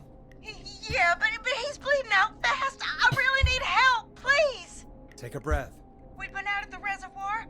We were heading back to his place when we heard this whistling all of a sudden. He just started freaking out. He screamed at me, told me to hide. I'd never seen him like that, and I just panicked and ran and hid in a bush. Oh no. Forrest. Then what happened? He went up the road and talked to someone. I couldn't really hear or see anything. It sounded like he might have known the person, and they just stabbed him. Casey, was his attacker the whistling man? The who? They had a mask and wore all black? That's all I know. Please, we need help here. I'll get you help, but I need to know. Where did the masked person go? They left. They left him to bleed out. I waited until they were gone, then dragged him into the garage and called 911. Wait, why didn't she make sure he was dead? I don't know. I think I heard them say something like, "It's not so funny now, is it?" before they left, but please, he needs to get to the hospital. I can't drive, so we need an ambulance. Forrest, the ambulance was destroyed in the explosion Yeah. at the gas station. You should get all the info you can. Can you tell us where your friend was stabbed? They stabbed him in the stomach, and then stabbed him again in his leg when he was on the ground, and it's... Oh, the knife is still there in his leg. What's your friend's name, Casey? It's Jason Parker. We'll be right back. Peggy, patch us through to the hospital. On it. Phoning St. Gabriel's now. Switch to line 2. Hello, St. Gabriel's Hospital. How can I help you? Hi, this is Forrest Nash from 189.16. We have a stab victim at 25 Nancy Drive named Jason Parker. He's been stabbed in the stomach and the leg. He's bleeding heavily. Oh God, I'm sorry. With the ambulances, well, you know. I know, but please, we need something or he's going to die. Forrest, Listen, you're going to have to get him here. We need to see him and we can't get there ourselves right now. We don't have any way to drive him right now. And even if we did, he's bleeding out fast. Alright, listen. We need to buy him time to get here. That means stopping the blood first, and then finding someone to stabilize him. To stabilize him, you really need someone with first aid training. Do either of you have any? No. Me neither. Damn it. I'm really sorry about this, but I have other patients who can't wait. All I can do is talk you through the procedure as quick as I can, and then leave the rest to you. You think you can handle that? Yep. Hit me. I'm sure we can handle it. Okay, from the top. If he's bleeding out, then you need to get him comfortable and try to stem the bleeding. Lay him down. Apply continuous pressure directly to the affected areas. When the bleeding slows, get a clean cloth of some kind and hold it over the wounds. Get them comfortable. Apply pressure. Clean cloths when slowed. Got it, I think. You said he was stabbed, right? If the object he was stabbed with is still in him, don't take it out. I know that. It's stopping the worst of the bleeding right now. If anything, you should secure it so it stays where it is. I wouldn't have thought of that. It makes sense, though. God, that was a lot of info. But I think we can handle this. Okay, I figured there'd be more. I kind of knew everything she said. So far because there's more to go. Oh, okay, good. I'm still with you, Doc. What else do we need to know? If he's lost a lot of blood, he may enter shock. If he does, act fast. If you applied a cloth and it's bleeding through, don't remove it. Just apply another on top of it. If it's safe, elevate his legs to get blood circulating to his vital organs. Try to keep him warm. Get him to rest and reassure him. We need the patient to stay calm. All right, don't replace bandages. Elevate his legs. Keep him warm and calm. This is a lot. I'm really sorry. That's as Not much that as much. I can give you right now. Try to stop the bleeding. Find someone to get him stabilized, and get him here as quick as you can. Good luck. All right, Forrest. Casey's still on line 1. Hello? Hello? Forrest, are you there? I'm here. How is Jason doing? Badly. He's still bleeding. I need help. Yep. I've been putting pressure on his stomach wound since you left, but he's still bleeding. I don't know what to do. That's good, Casey. The nurse said to do that. What about the knife in his leg? It's gotta be hell. Should I pull it out? No. No, don't touch the knife. The bleeding will get worse if you pull it out. Are you sure? I'm sorry. I'm gonna stop making suggestions. No, don't worry, Casey. We're a team here. We're all going to get Jason through this. Casey, is his leg wound bleeding right now? I hate looking at that knife. Yeah. It's bleeding. His stomach is worse, though.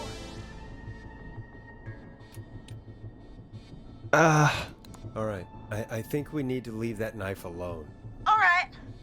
I'll just keep putting pressure on his stomach for now. Forrest, can I have a word? Casey, I'm gonna have a quick word with Peggy. Keep putting that pressure on, and let us know when the bleeding is under control. You're doing great. But what if something happens? We'll still be here. Just shout if you need anything, and we'll be there. I promise. Okay. I'll wait. Jason, please be okay. What's up, Peggy? We can't stay on the line with her all night. Dawn is still out there. What if other people need us? You're right. She's probably on her way to her next target right now. Exactly. And you heard the nurse. We need someone there with training who can stabilize him. He's got to get to the hospital somehow.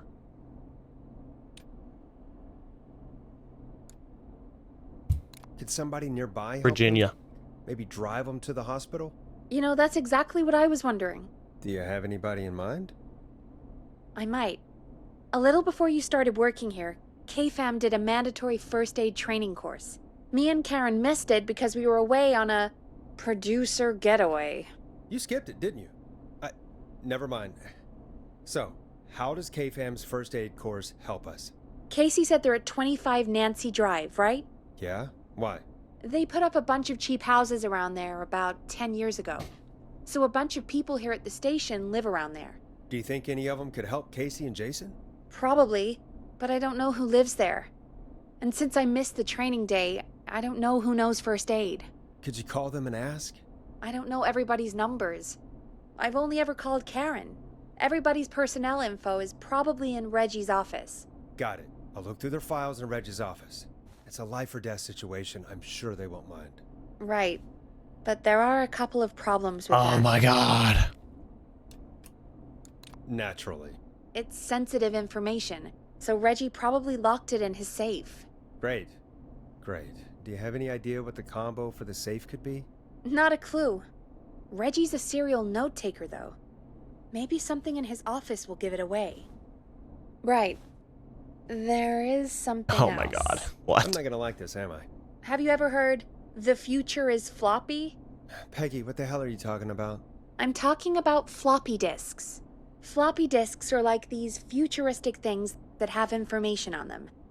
You put them in a computer and they do something. Peggy, I know what a floppy disk is. Anyway, Reggie decided that the future is floppy and started phasing out our physical records and replacing them with these floppy disks. I imagine it's the same for our personnel files. That's good to know. Since we haven't heard anything from Casey, I'm guessing Jason's okay for now. I'll check out Reggie's office and see what I can find. You'll need a key for that. I'll just slide it under my door now. Thanks, Peggy. I'll just have to look around. I'm glad you have all these keys just on you, Peggy.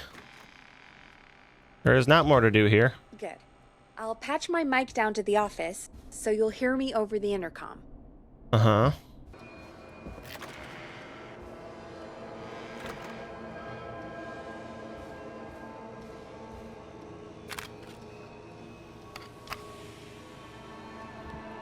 Alien sightings. Okay.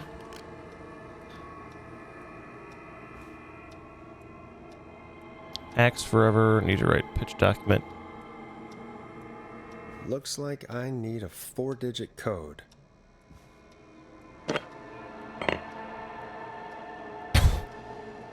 Clive, if you're reading this, stop stealing my post-it notes. That's funny.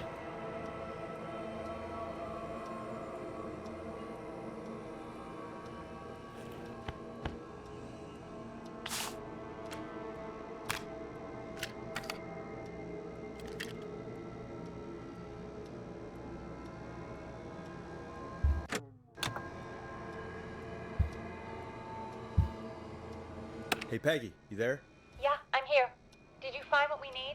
I can't figure out how to get into this stupid safe. No worries. We still have a little time.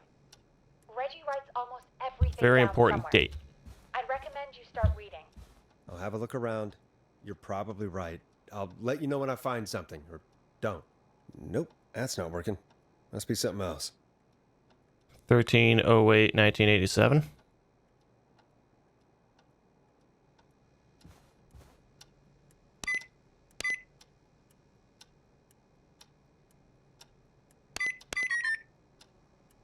Nope, that's not working. Must be something else.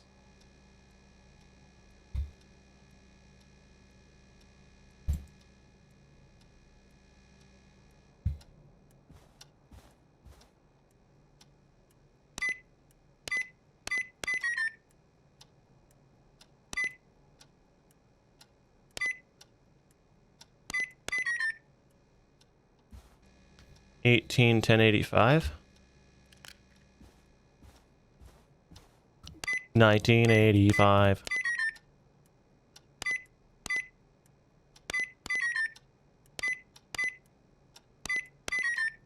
July 6th.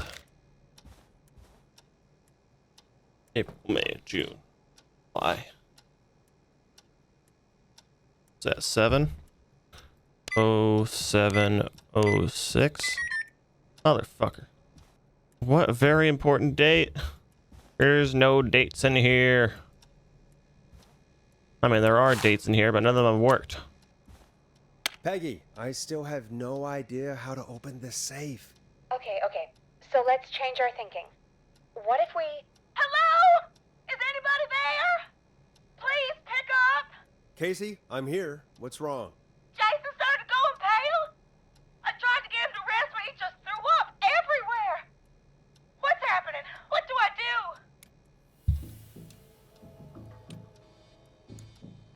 God, it sounds like he's going into shock. Casey, just stay calm. It's going to be okay. But the bleeding seemed to slow down. Did I mess up? Jason, I'm sorry. No. Casey, calm down. You've done everything right. I need you to listen to me, okay? For Jason. What did the nurse say to do about shock? Elevate Jason's legs. Casey, I need you to elevate Jason's legs. We need to get the blood flowing to his vital organs. Uh-huh. Got it. Jason, stay with me. I'm just gonna move you. This might hurt. Okay. I propped his legs up on some boxes. I'm looking at my notes.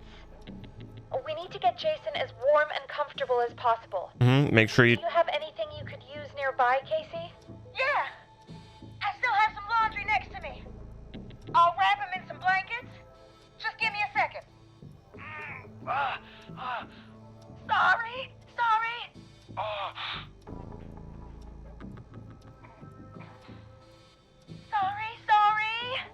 I'm done. You're gonna be okay, Jason. Did you Just relax now, okay? wrap a cloth around his wound? He's not doing well. Is he gonna... Jason is going to be fine. Just make sure he knows he's going to be okay, okay? Okay. But please, I can't give him what he needs. Please send help. I can't lose him. Come on, Karen, pick up. Hello? Who is this? Oh, what time is it? Karen, it's Peggy. Something terrible has happened, and I need your help. Peggy? Oh.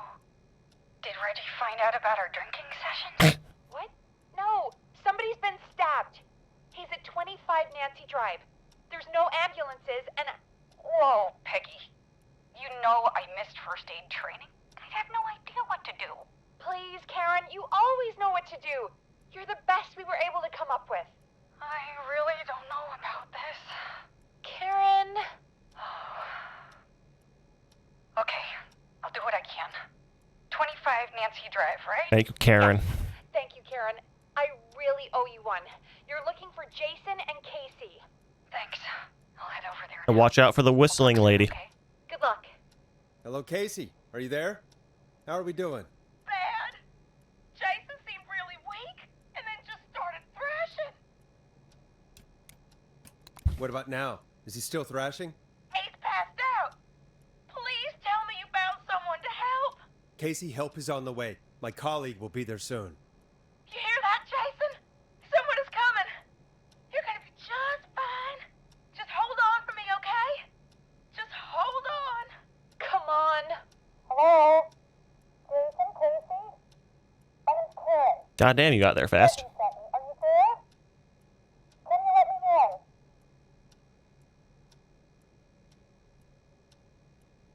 Oh boy. He's definitely been stabbed. Oh boy. I'm gonna need you here, Casey. It's gonna be all hands for this one. Okay. Forrest, we'll call you back later. I have to go now.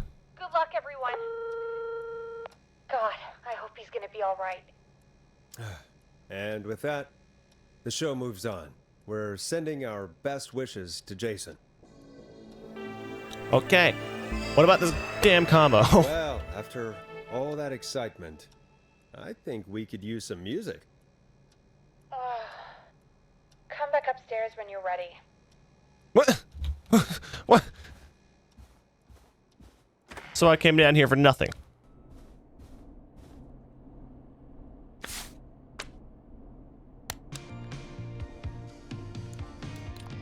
It's getting pretty late. I'm aware. This might be your last break for the night, so try to enjoy it.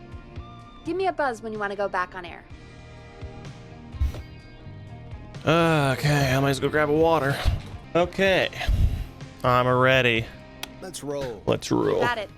We've got another call coming through too. Great. Okay, Forrest, shut the music off. Welcome back to 189.16, The Scream. I believe we have another caller on the line. How are you tonight, caller? Forrest, man. Hey, it's Roller Ricky. Good to hear from you again. How you holding up after everything? Is Maxie okay? Maxie is a little fighter, man. I just know he's gonna pull through. I think our roller show might be canceled tomorrow, though. I'm sorry again about how that went. Is there anything else we can help you with, Ricky? Actually, I think I have some info that might help you. Oh? What's that? You see, man, me and Jason know each other. You know each other? Yeah, we went to Gallows High and played on the football team together. He was a gnarly offensive linesman, and I was our star wide receiver. Runner Ricky, they called me. All right, and what does that have to do with tonight? Well, because George, the guy who drowned, he was on our team too. Keep talking. What happened? We had our first team party on the night he drowned. He seemed like such a good dude. Ricky, were you there when George drowned? No, man. Once the party turned, I beat feet out of there. Man, I remember George and his girl there. There was a whole lot of love, man. I could see it, you know? What was her name? Ricky, please. What was her name? I never got her name, man. He just called her Bean. I didn't really know her before or see her after that. Then what did she look like? Please, tell us anything you remember. I just remember a pretty girl, man. I'm sorry. Ricky, you said the party didn't last long.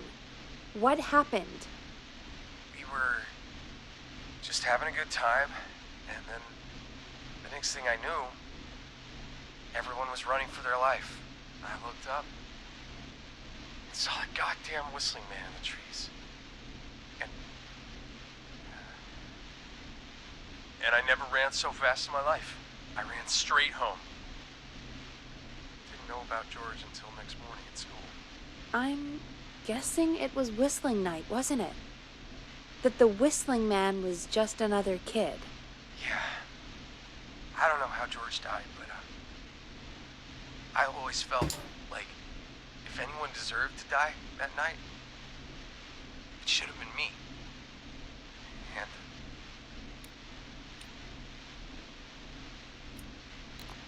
Ricky, it wasn't your fault. You're not a bad person. I know that now, man. It took a long time to learn, but yeah, just thought I'd tell you all what I know. Thank you, Ricky. This helps. Thank you. You got it, man.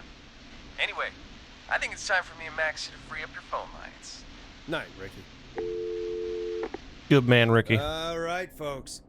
Looks like we got a new lead in the case. If anyone has any info about this mysterious Bean, please call in. Bean! If she was George's girlfriend back then, she's probably in her mid to late 30s now. Huh. Oh, we have another call coming in, but hang on. What's up, Peggy?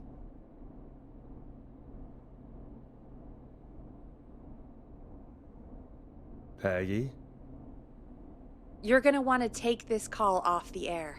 Who is it? Just do it. All right, folks, it's time for another track. Here's one to help you sit back and relax. We'll be right back after this. What?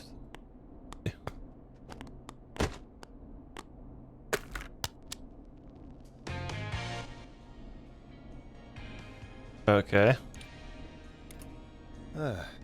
I hope this is good news, Peggy. Who have we got? Find out for yourself on line 1. Is it Leslie? Hello? Forrest! I'm glad I got back through to you. Sounds like it's been a busy night, huh? Surprise! It's Leslie, our 911 operator, leading the charge from Henderson to come save us. It's so good to hear from you. Are you okay? We're doing okay. Sarah and I are both happy to be headed back home. We're happy to have you too. Wait, Sarah? Oh, yeah, I mean Deputy Martinez. Anyway, we got back into radio range a little while ago. We've been listening in, but haven't been able to get through until now. Been a long night. Ever since you found Sheriff Matthews, it's only gotten worse. It's been a long night. Well, it shouldn't be too much longer now. I'm glad I got through to you. I wanted to let you all know what's going on. I made it to Henderson. Turns out somebody had cut the phone lines, and they had no idea what was happening. After I told them, well, their sheriff sent a goddamn squad back with me to stop this. That's great news.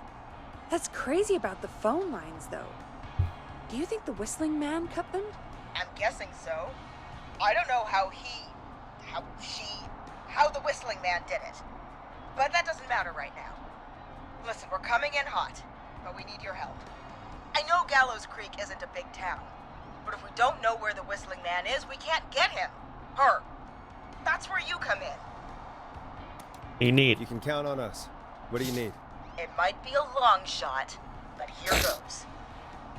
The Whistling Man already called up a few times. I bet she calls again. We're still a little ways out of town, so if she calls, stall her. Buy as much time as you can for us to get in. And while you're talking to her, try to figure out where she is. We'll be listening in, so once her location is known, we'll head straight there and end this nightmare. Do my best. I'll do my best. I know you will. Heck, I can see the headlines now. Forrest Nash's interview of a lifetime. Anyway, I'll radio the other cars and tell them the plan is a go.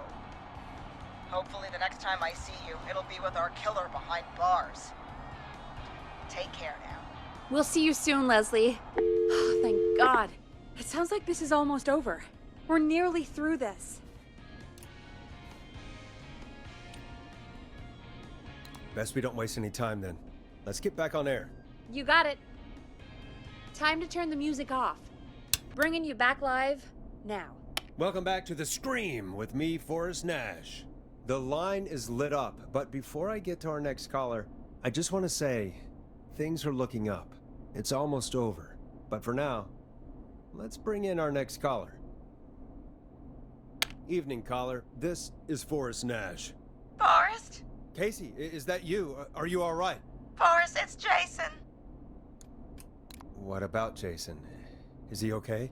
He's gone. Oh, Jason. Your friend.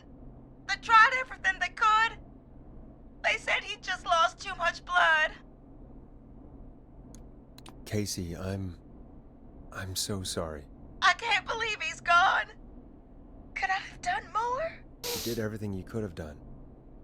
You both did. I'm sure Jason knows that. Thank you, Forrest.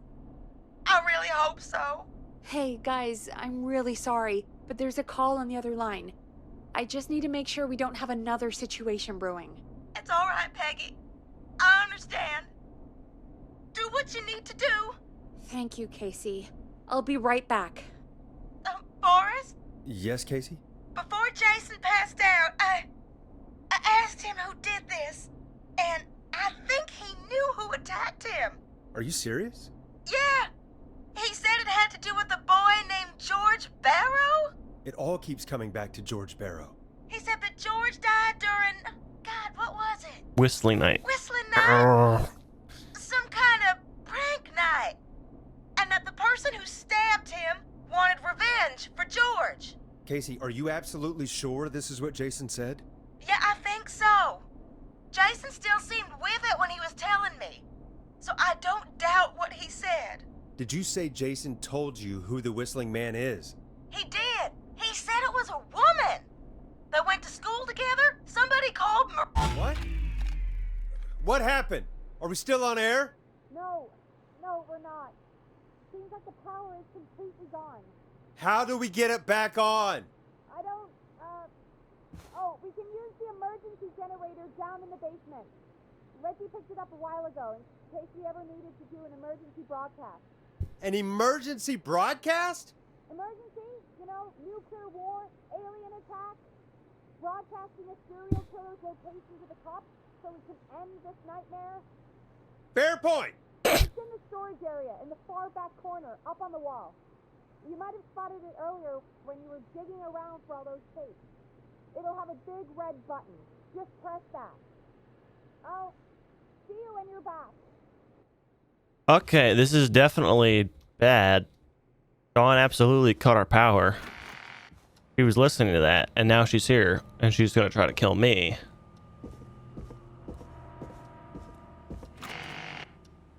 Could you come with me, Peggy, please? Don't make me go down there alone. You're a bitch. Dawn, listen. There's no need to be cranky at me. You know what I mean?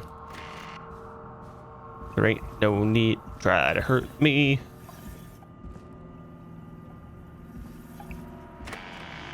I'm a nice boy.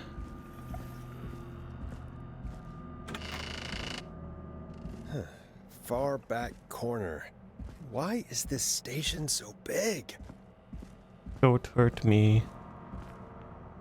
I said meet me in a hurry behind the barn. Don't you be failing, darling, do you no harm. That must be it. Want you to bring on my... Oh, we've got power.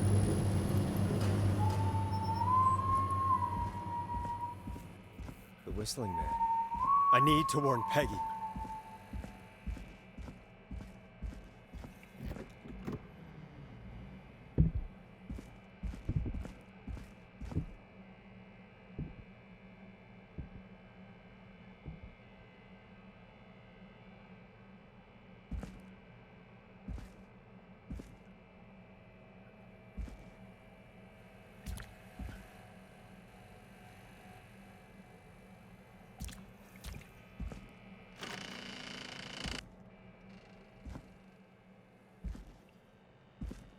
Peggy, are you there? Are you... Peggy? I need to get back upstairs. I said meet me in a hurry behind the barn. Don't you be afraid, and darling, do you no harm. Want you to bring along my rocking shoes, 'cause tonight I'm gonna rock away all the blues I heard. What the hell? The news. There's good rockin' tonight. Oh my god, why did this game suddenly get so scary? Oh no. Oh no. Peggy. Oh no. Peggy! Where'd you go? Oh wait. Oh. No way. This can't be happening.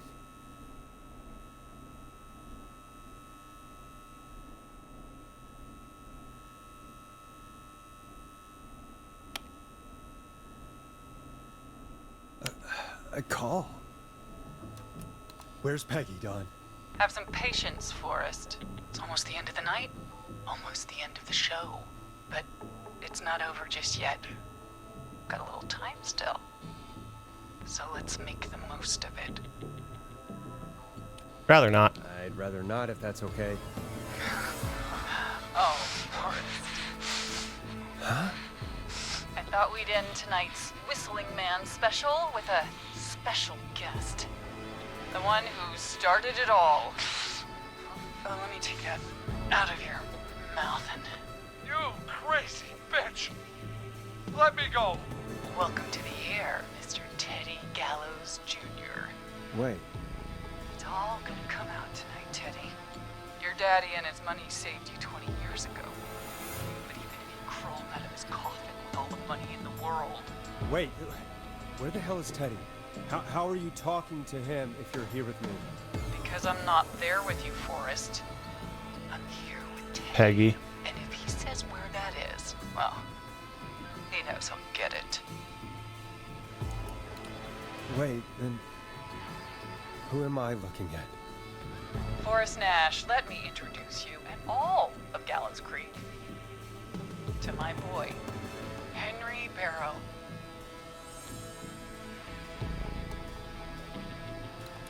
Your son? You mean you... Wait, that he... Yes, Forrest. He and I had a son. So there were two whistling tonight.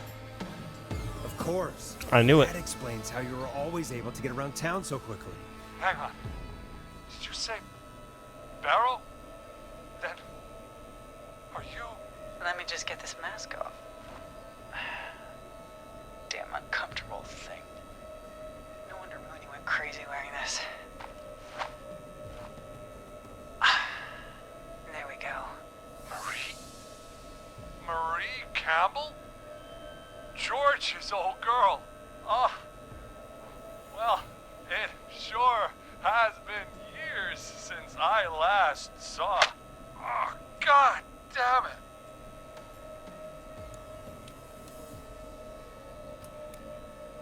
Where are you going with all of this? Everyone's gonna know now what Teddy did. He killed George that night. This night. 20 years ago. Listen to me. You... You're gonna talk when I talk to you. And not a moment before. Meanwhile, Forrest, I'm gonna give you the chance to talk. You're gonna help me reveal what really happened to George all those years ago. Why should I? Why should I help you? Why should I play any part in this? Because I think you believe in justice. You think this is justice? You have no goddamn idea, Forrest. These people you've been trying to save, they were all in on it. They all knew George was murdered, but... Murdered? Listen,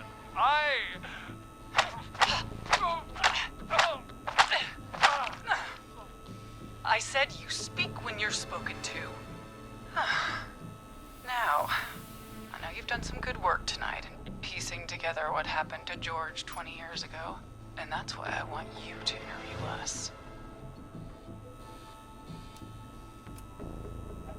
You say so. If you say so. I'm not really in a position to argue. I'm happy we have your cooperation. Do a good job. And hell, you might be the only one to leave here alive.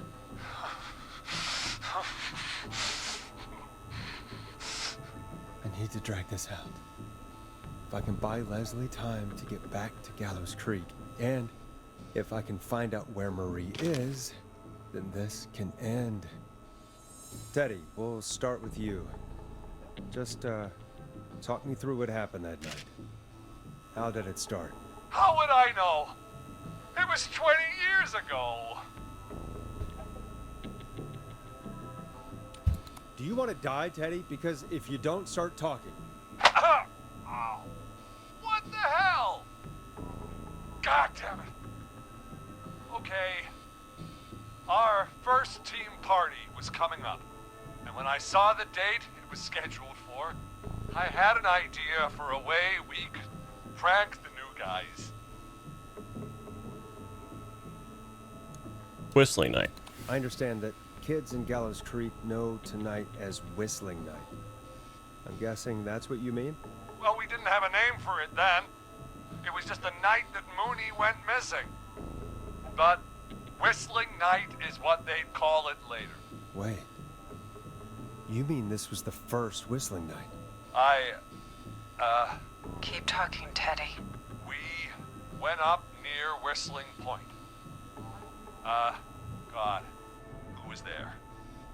Me, Jason, and George, of course. But George didn't come alone.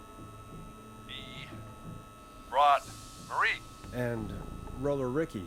He was there too, wasn't he? Yes, Ricky was there too. Runner Ricky, our wide receiver. I helped him off the bottle, you know. Because I'm a decent man. Is that so? Yes, it is. He came apart one day. Some people do. He had some issues. Wasn't I staying. don't really think that's relevant right now. I didn't want him to hurt his chances in life, so I helped him keep himself together. You were afraid he would talk about that night, weren't you? Keep talking. About midway through the night, we put the prank into action. We looked up at the trees and saw Jason there, bloody, like he'd just been stabbed. And the whistling man, everyone ran, screaming. George and I and Ricky, we got left behind. But Ricky was in on it too. I know he was. He and Teddy were as close as anybody. Teddy must have told him the plan.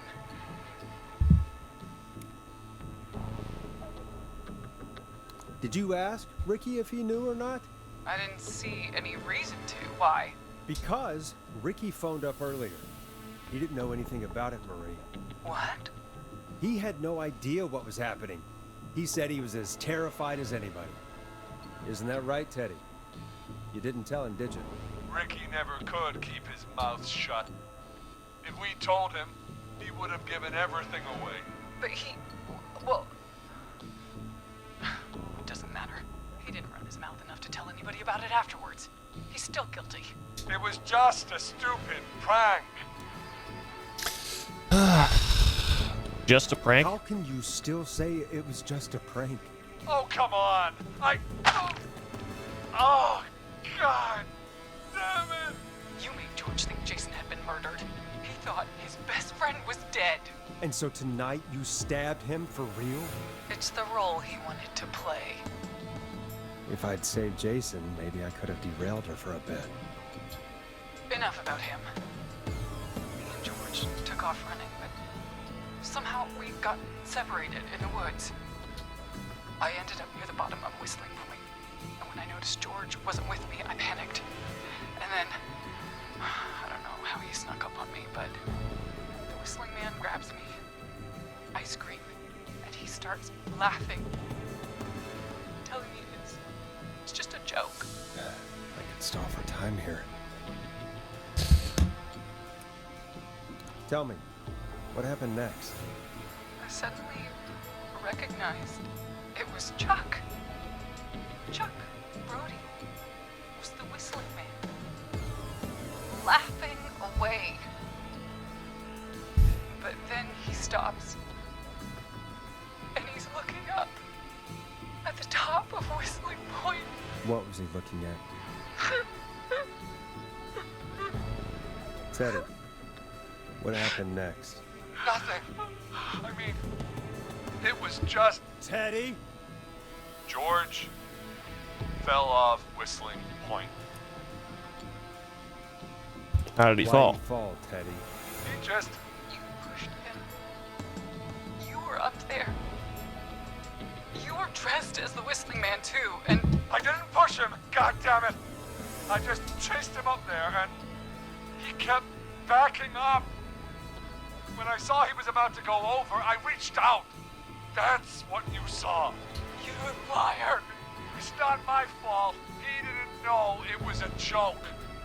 If he'd had any brains, he would have realized. You bitch. No one's going to believe this. After all you did. Why'd you cover it up? She's lying. Why the cover-up? My future was at stake, Nash. You know what it's like. People like us are bred for bigger things. I'm going to be the mayor of this town, Forrest. And then governor. And then, who knows? What happened that night was tragic. It should never have happened. But it was a mistake. It was just a stupid joke gone wrong. So my father sent Clive out to clean it up. Why should a blip ruin my future? George was a blip? He wasn't a blip, Marie. His father covered it up from there. I searched for George's body all night, but Sandra found him the next morning while out jazz running. She found him in the river, but she lied about that to protect Teddy. She said something about her rent going up, unless she... Teddy, did your father own Sandra Sharp's dance studio? It's Gallows Creek, not Sharp Creek. Answer the question. I'd answer the question if I were you, Teddy. Yes, okay. We own most of the town. That's it then. Your father was going to run her out of business, unless she lied and said she found him in the reservoir instead of the river. What my father did in his business dealings is nothing to do with me. The false reports.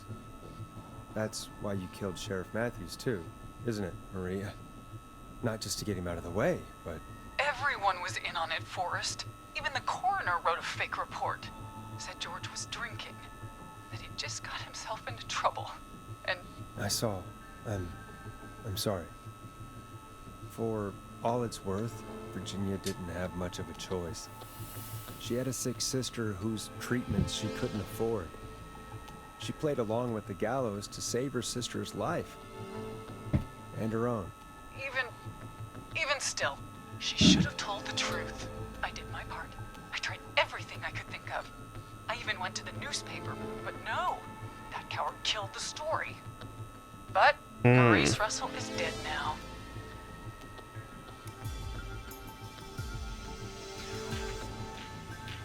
When will the killing end, Marie? End? When does it end? You can't kill the world. This has to stop sometime. It has to. It never should have started. He shouldn't have pushed my George off the cliff. He should have been punished. He's coming to a stop. At least for now.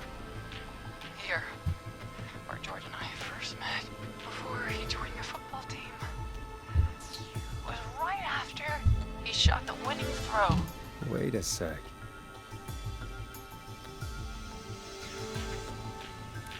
You're at the football field. Jesus Christ! Forrest, you idiot! We're in the gym at Gallows Creek High! I told you not to do that. Wait! What? He's dead too now, isn't he? He is. Anyway, I think that about wraps up the interview with Teddy. So... Marie? Where? Oh my god. Peggy! Teddy! Peggy. It's been so long since I've seen your face. I worried you wouldn't come. And here I was, thinking you'd forgot me. I'd never forget my own sister. Sister? Sister? Okay, I was like... What's happening? I was looking at that earlier. Want to explain, Peggy? Earlier, while you were speaking to Casey, I got a call. Do you remember? Well, it was from Dawn. She said that my sister Marie was there that night George died, and that I should come to the gym for a reunion. And when you walked in, you found out That my sister is the Whistling Man. Good to see you too, Peggy. Why didn't you tell me any of this? She said that it was my last chance to see my sister. I knew if I told you, you'd try to stop me or come with me when we need you on the radio. And I just... I'm sorry. This has to be a lot for you. I just... What happened to you, Marie? You just disappeared one day. Disappeared? I was thrown out, Peggy. I begged Mom and Dad to do something about what happened that night, but did they care? No. They told me to stay quiet. They only cared when they learned I'd been with George. And Marie, I'm so sorry. I never knew. it's not your fault. Really, it's Mom and Dad I should be seeing right now. But since they're dead and gone, well, I'll have to settle for the next best thing. No.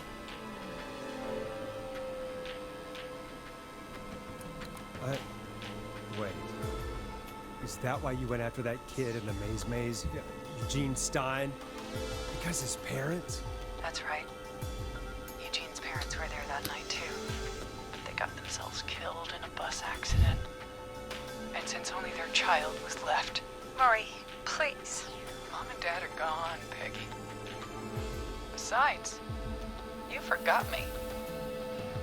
Just like the rest. You forgot.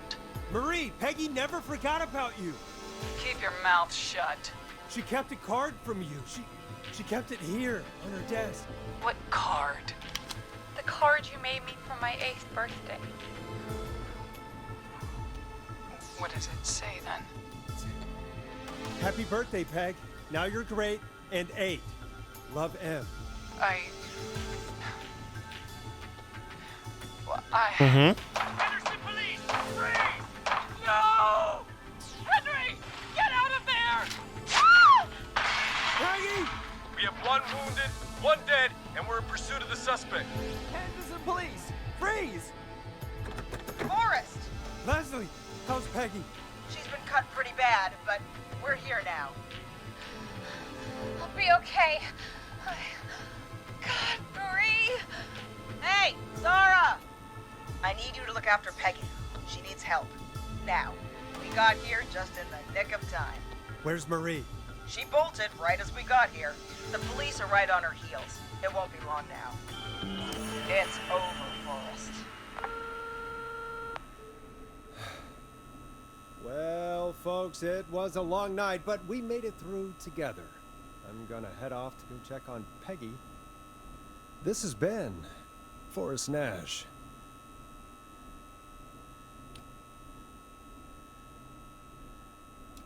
Good night. And good morning.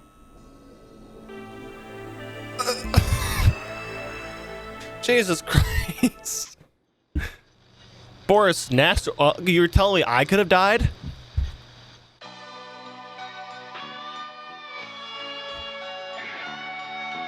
Damn. Holy shit.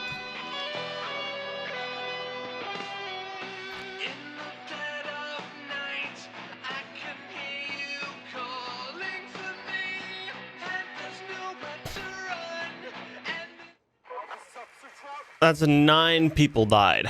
Damn.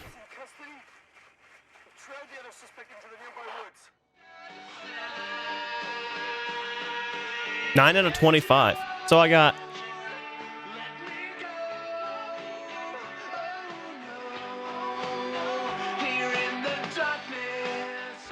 16 out of 25 people survived. It's not terrible. It's a killer frequency.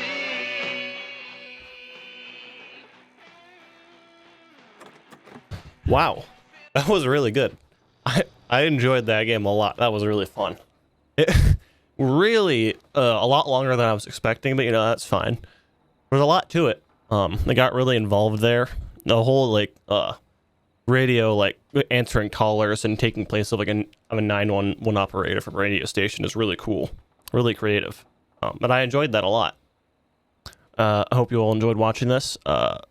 I don't know if I split this up into like multiple videos or if this is all just one really long video. I've been recording for like 4 hours now, something like that. Maybe longer. But I hope you enjoyed watching. It's a lot of fun. Like I said at the beginning of this, if you want to see me play this in VR, let me know. But I'm going to leave this here for now. This was a lot of fun. If you enjoyed the video, leave a like on it. I would really appreciate that. It really helps out the channel. Subscribe if you haven't done that. I'd also appreciate that.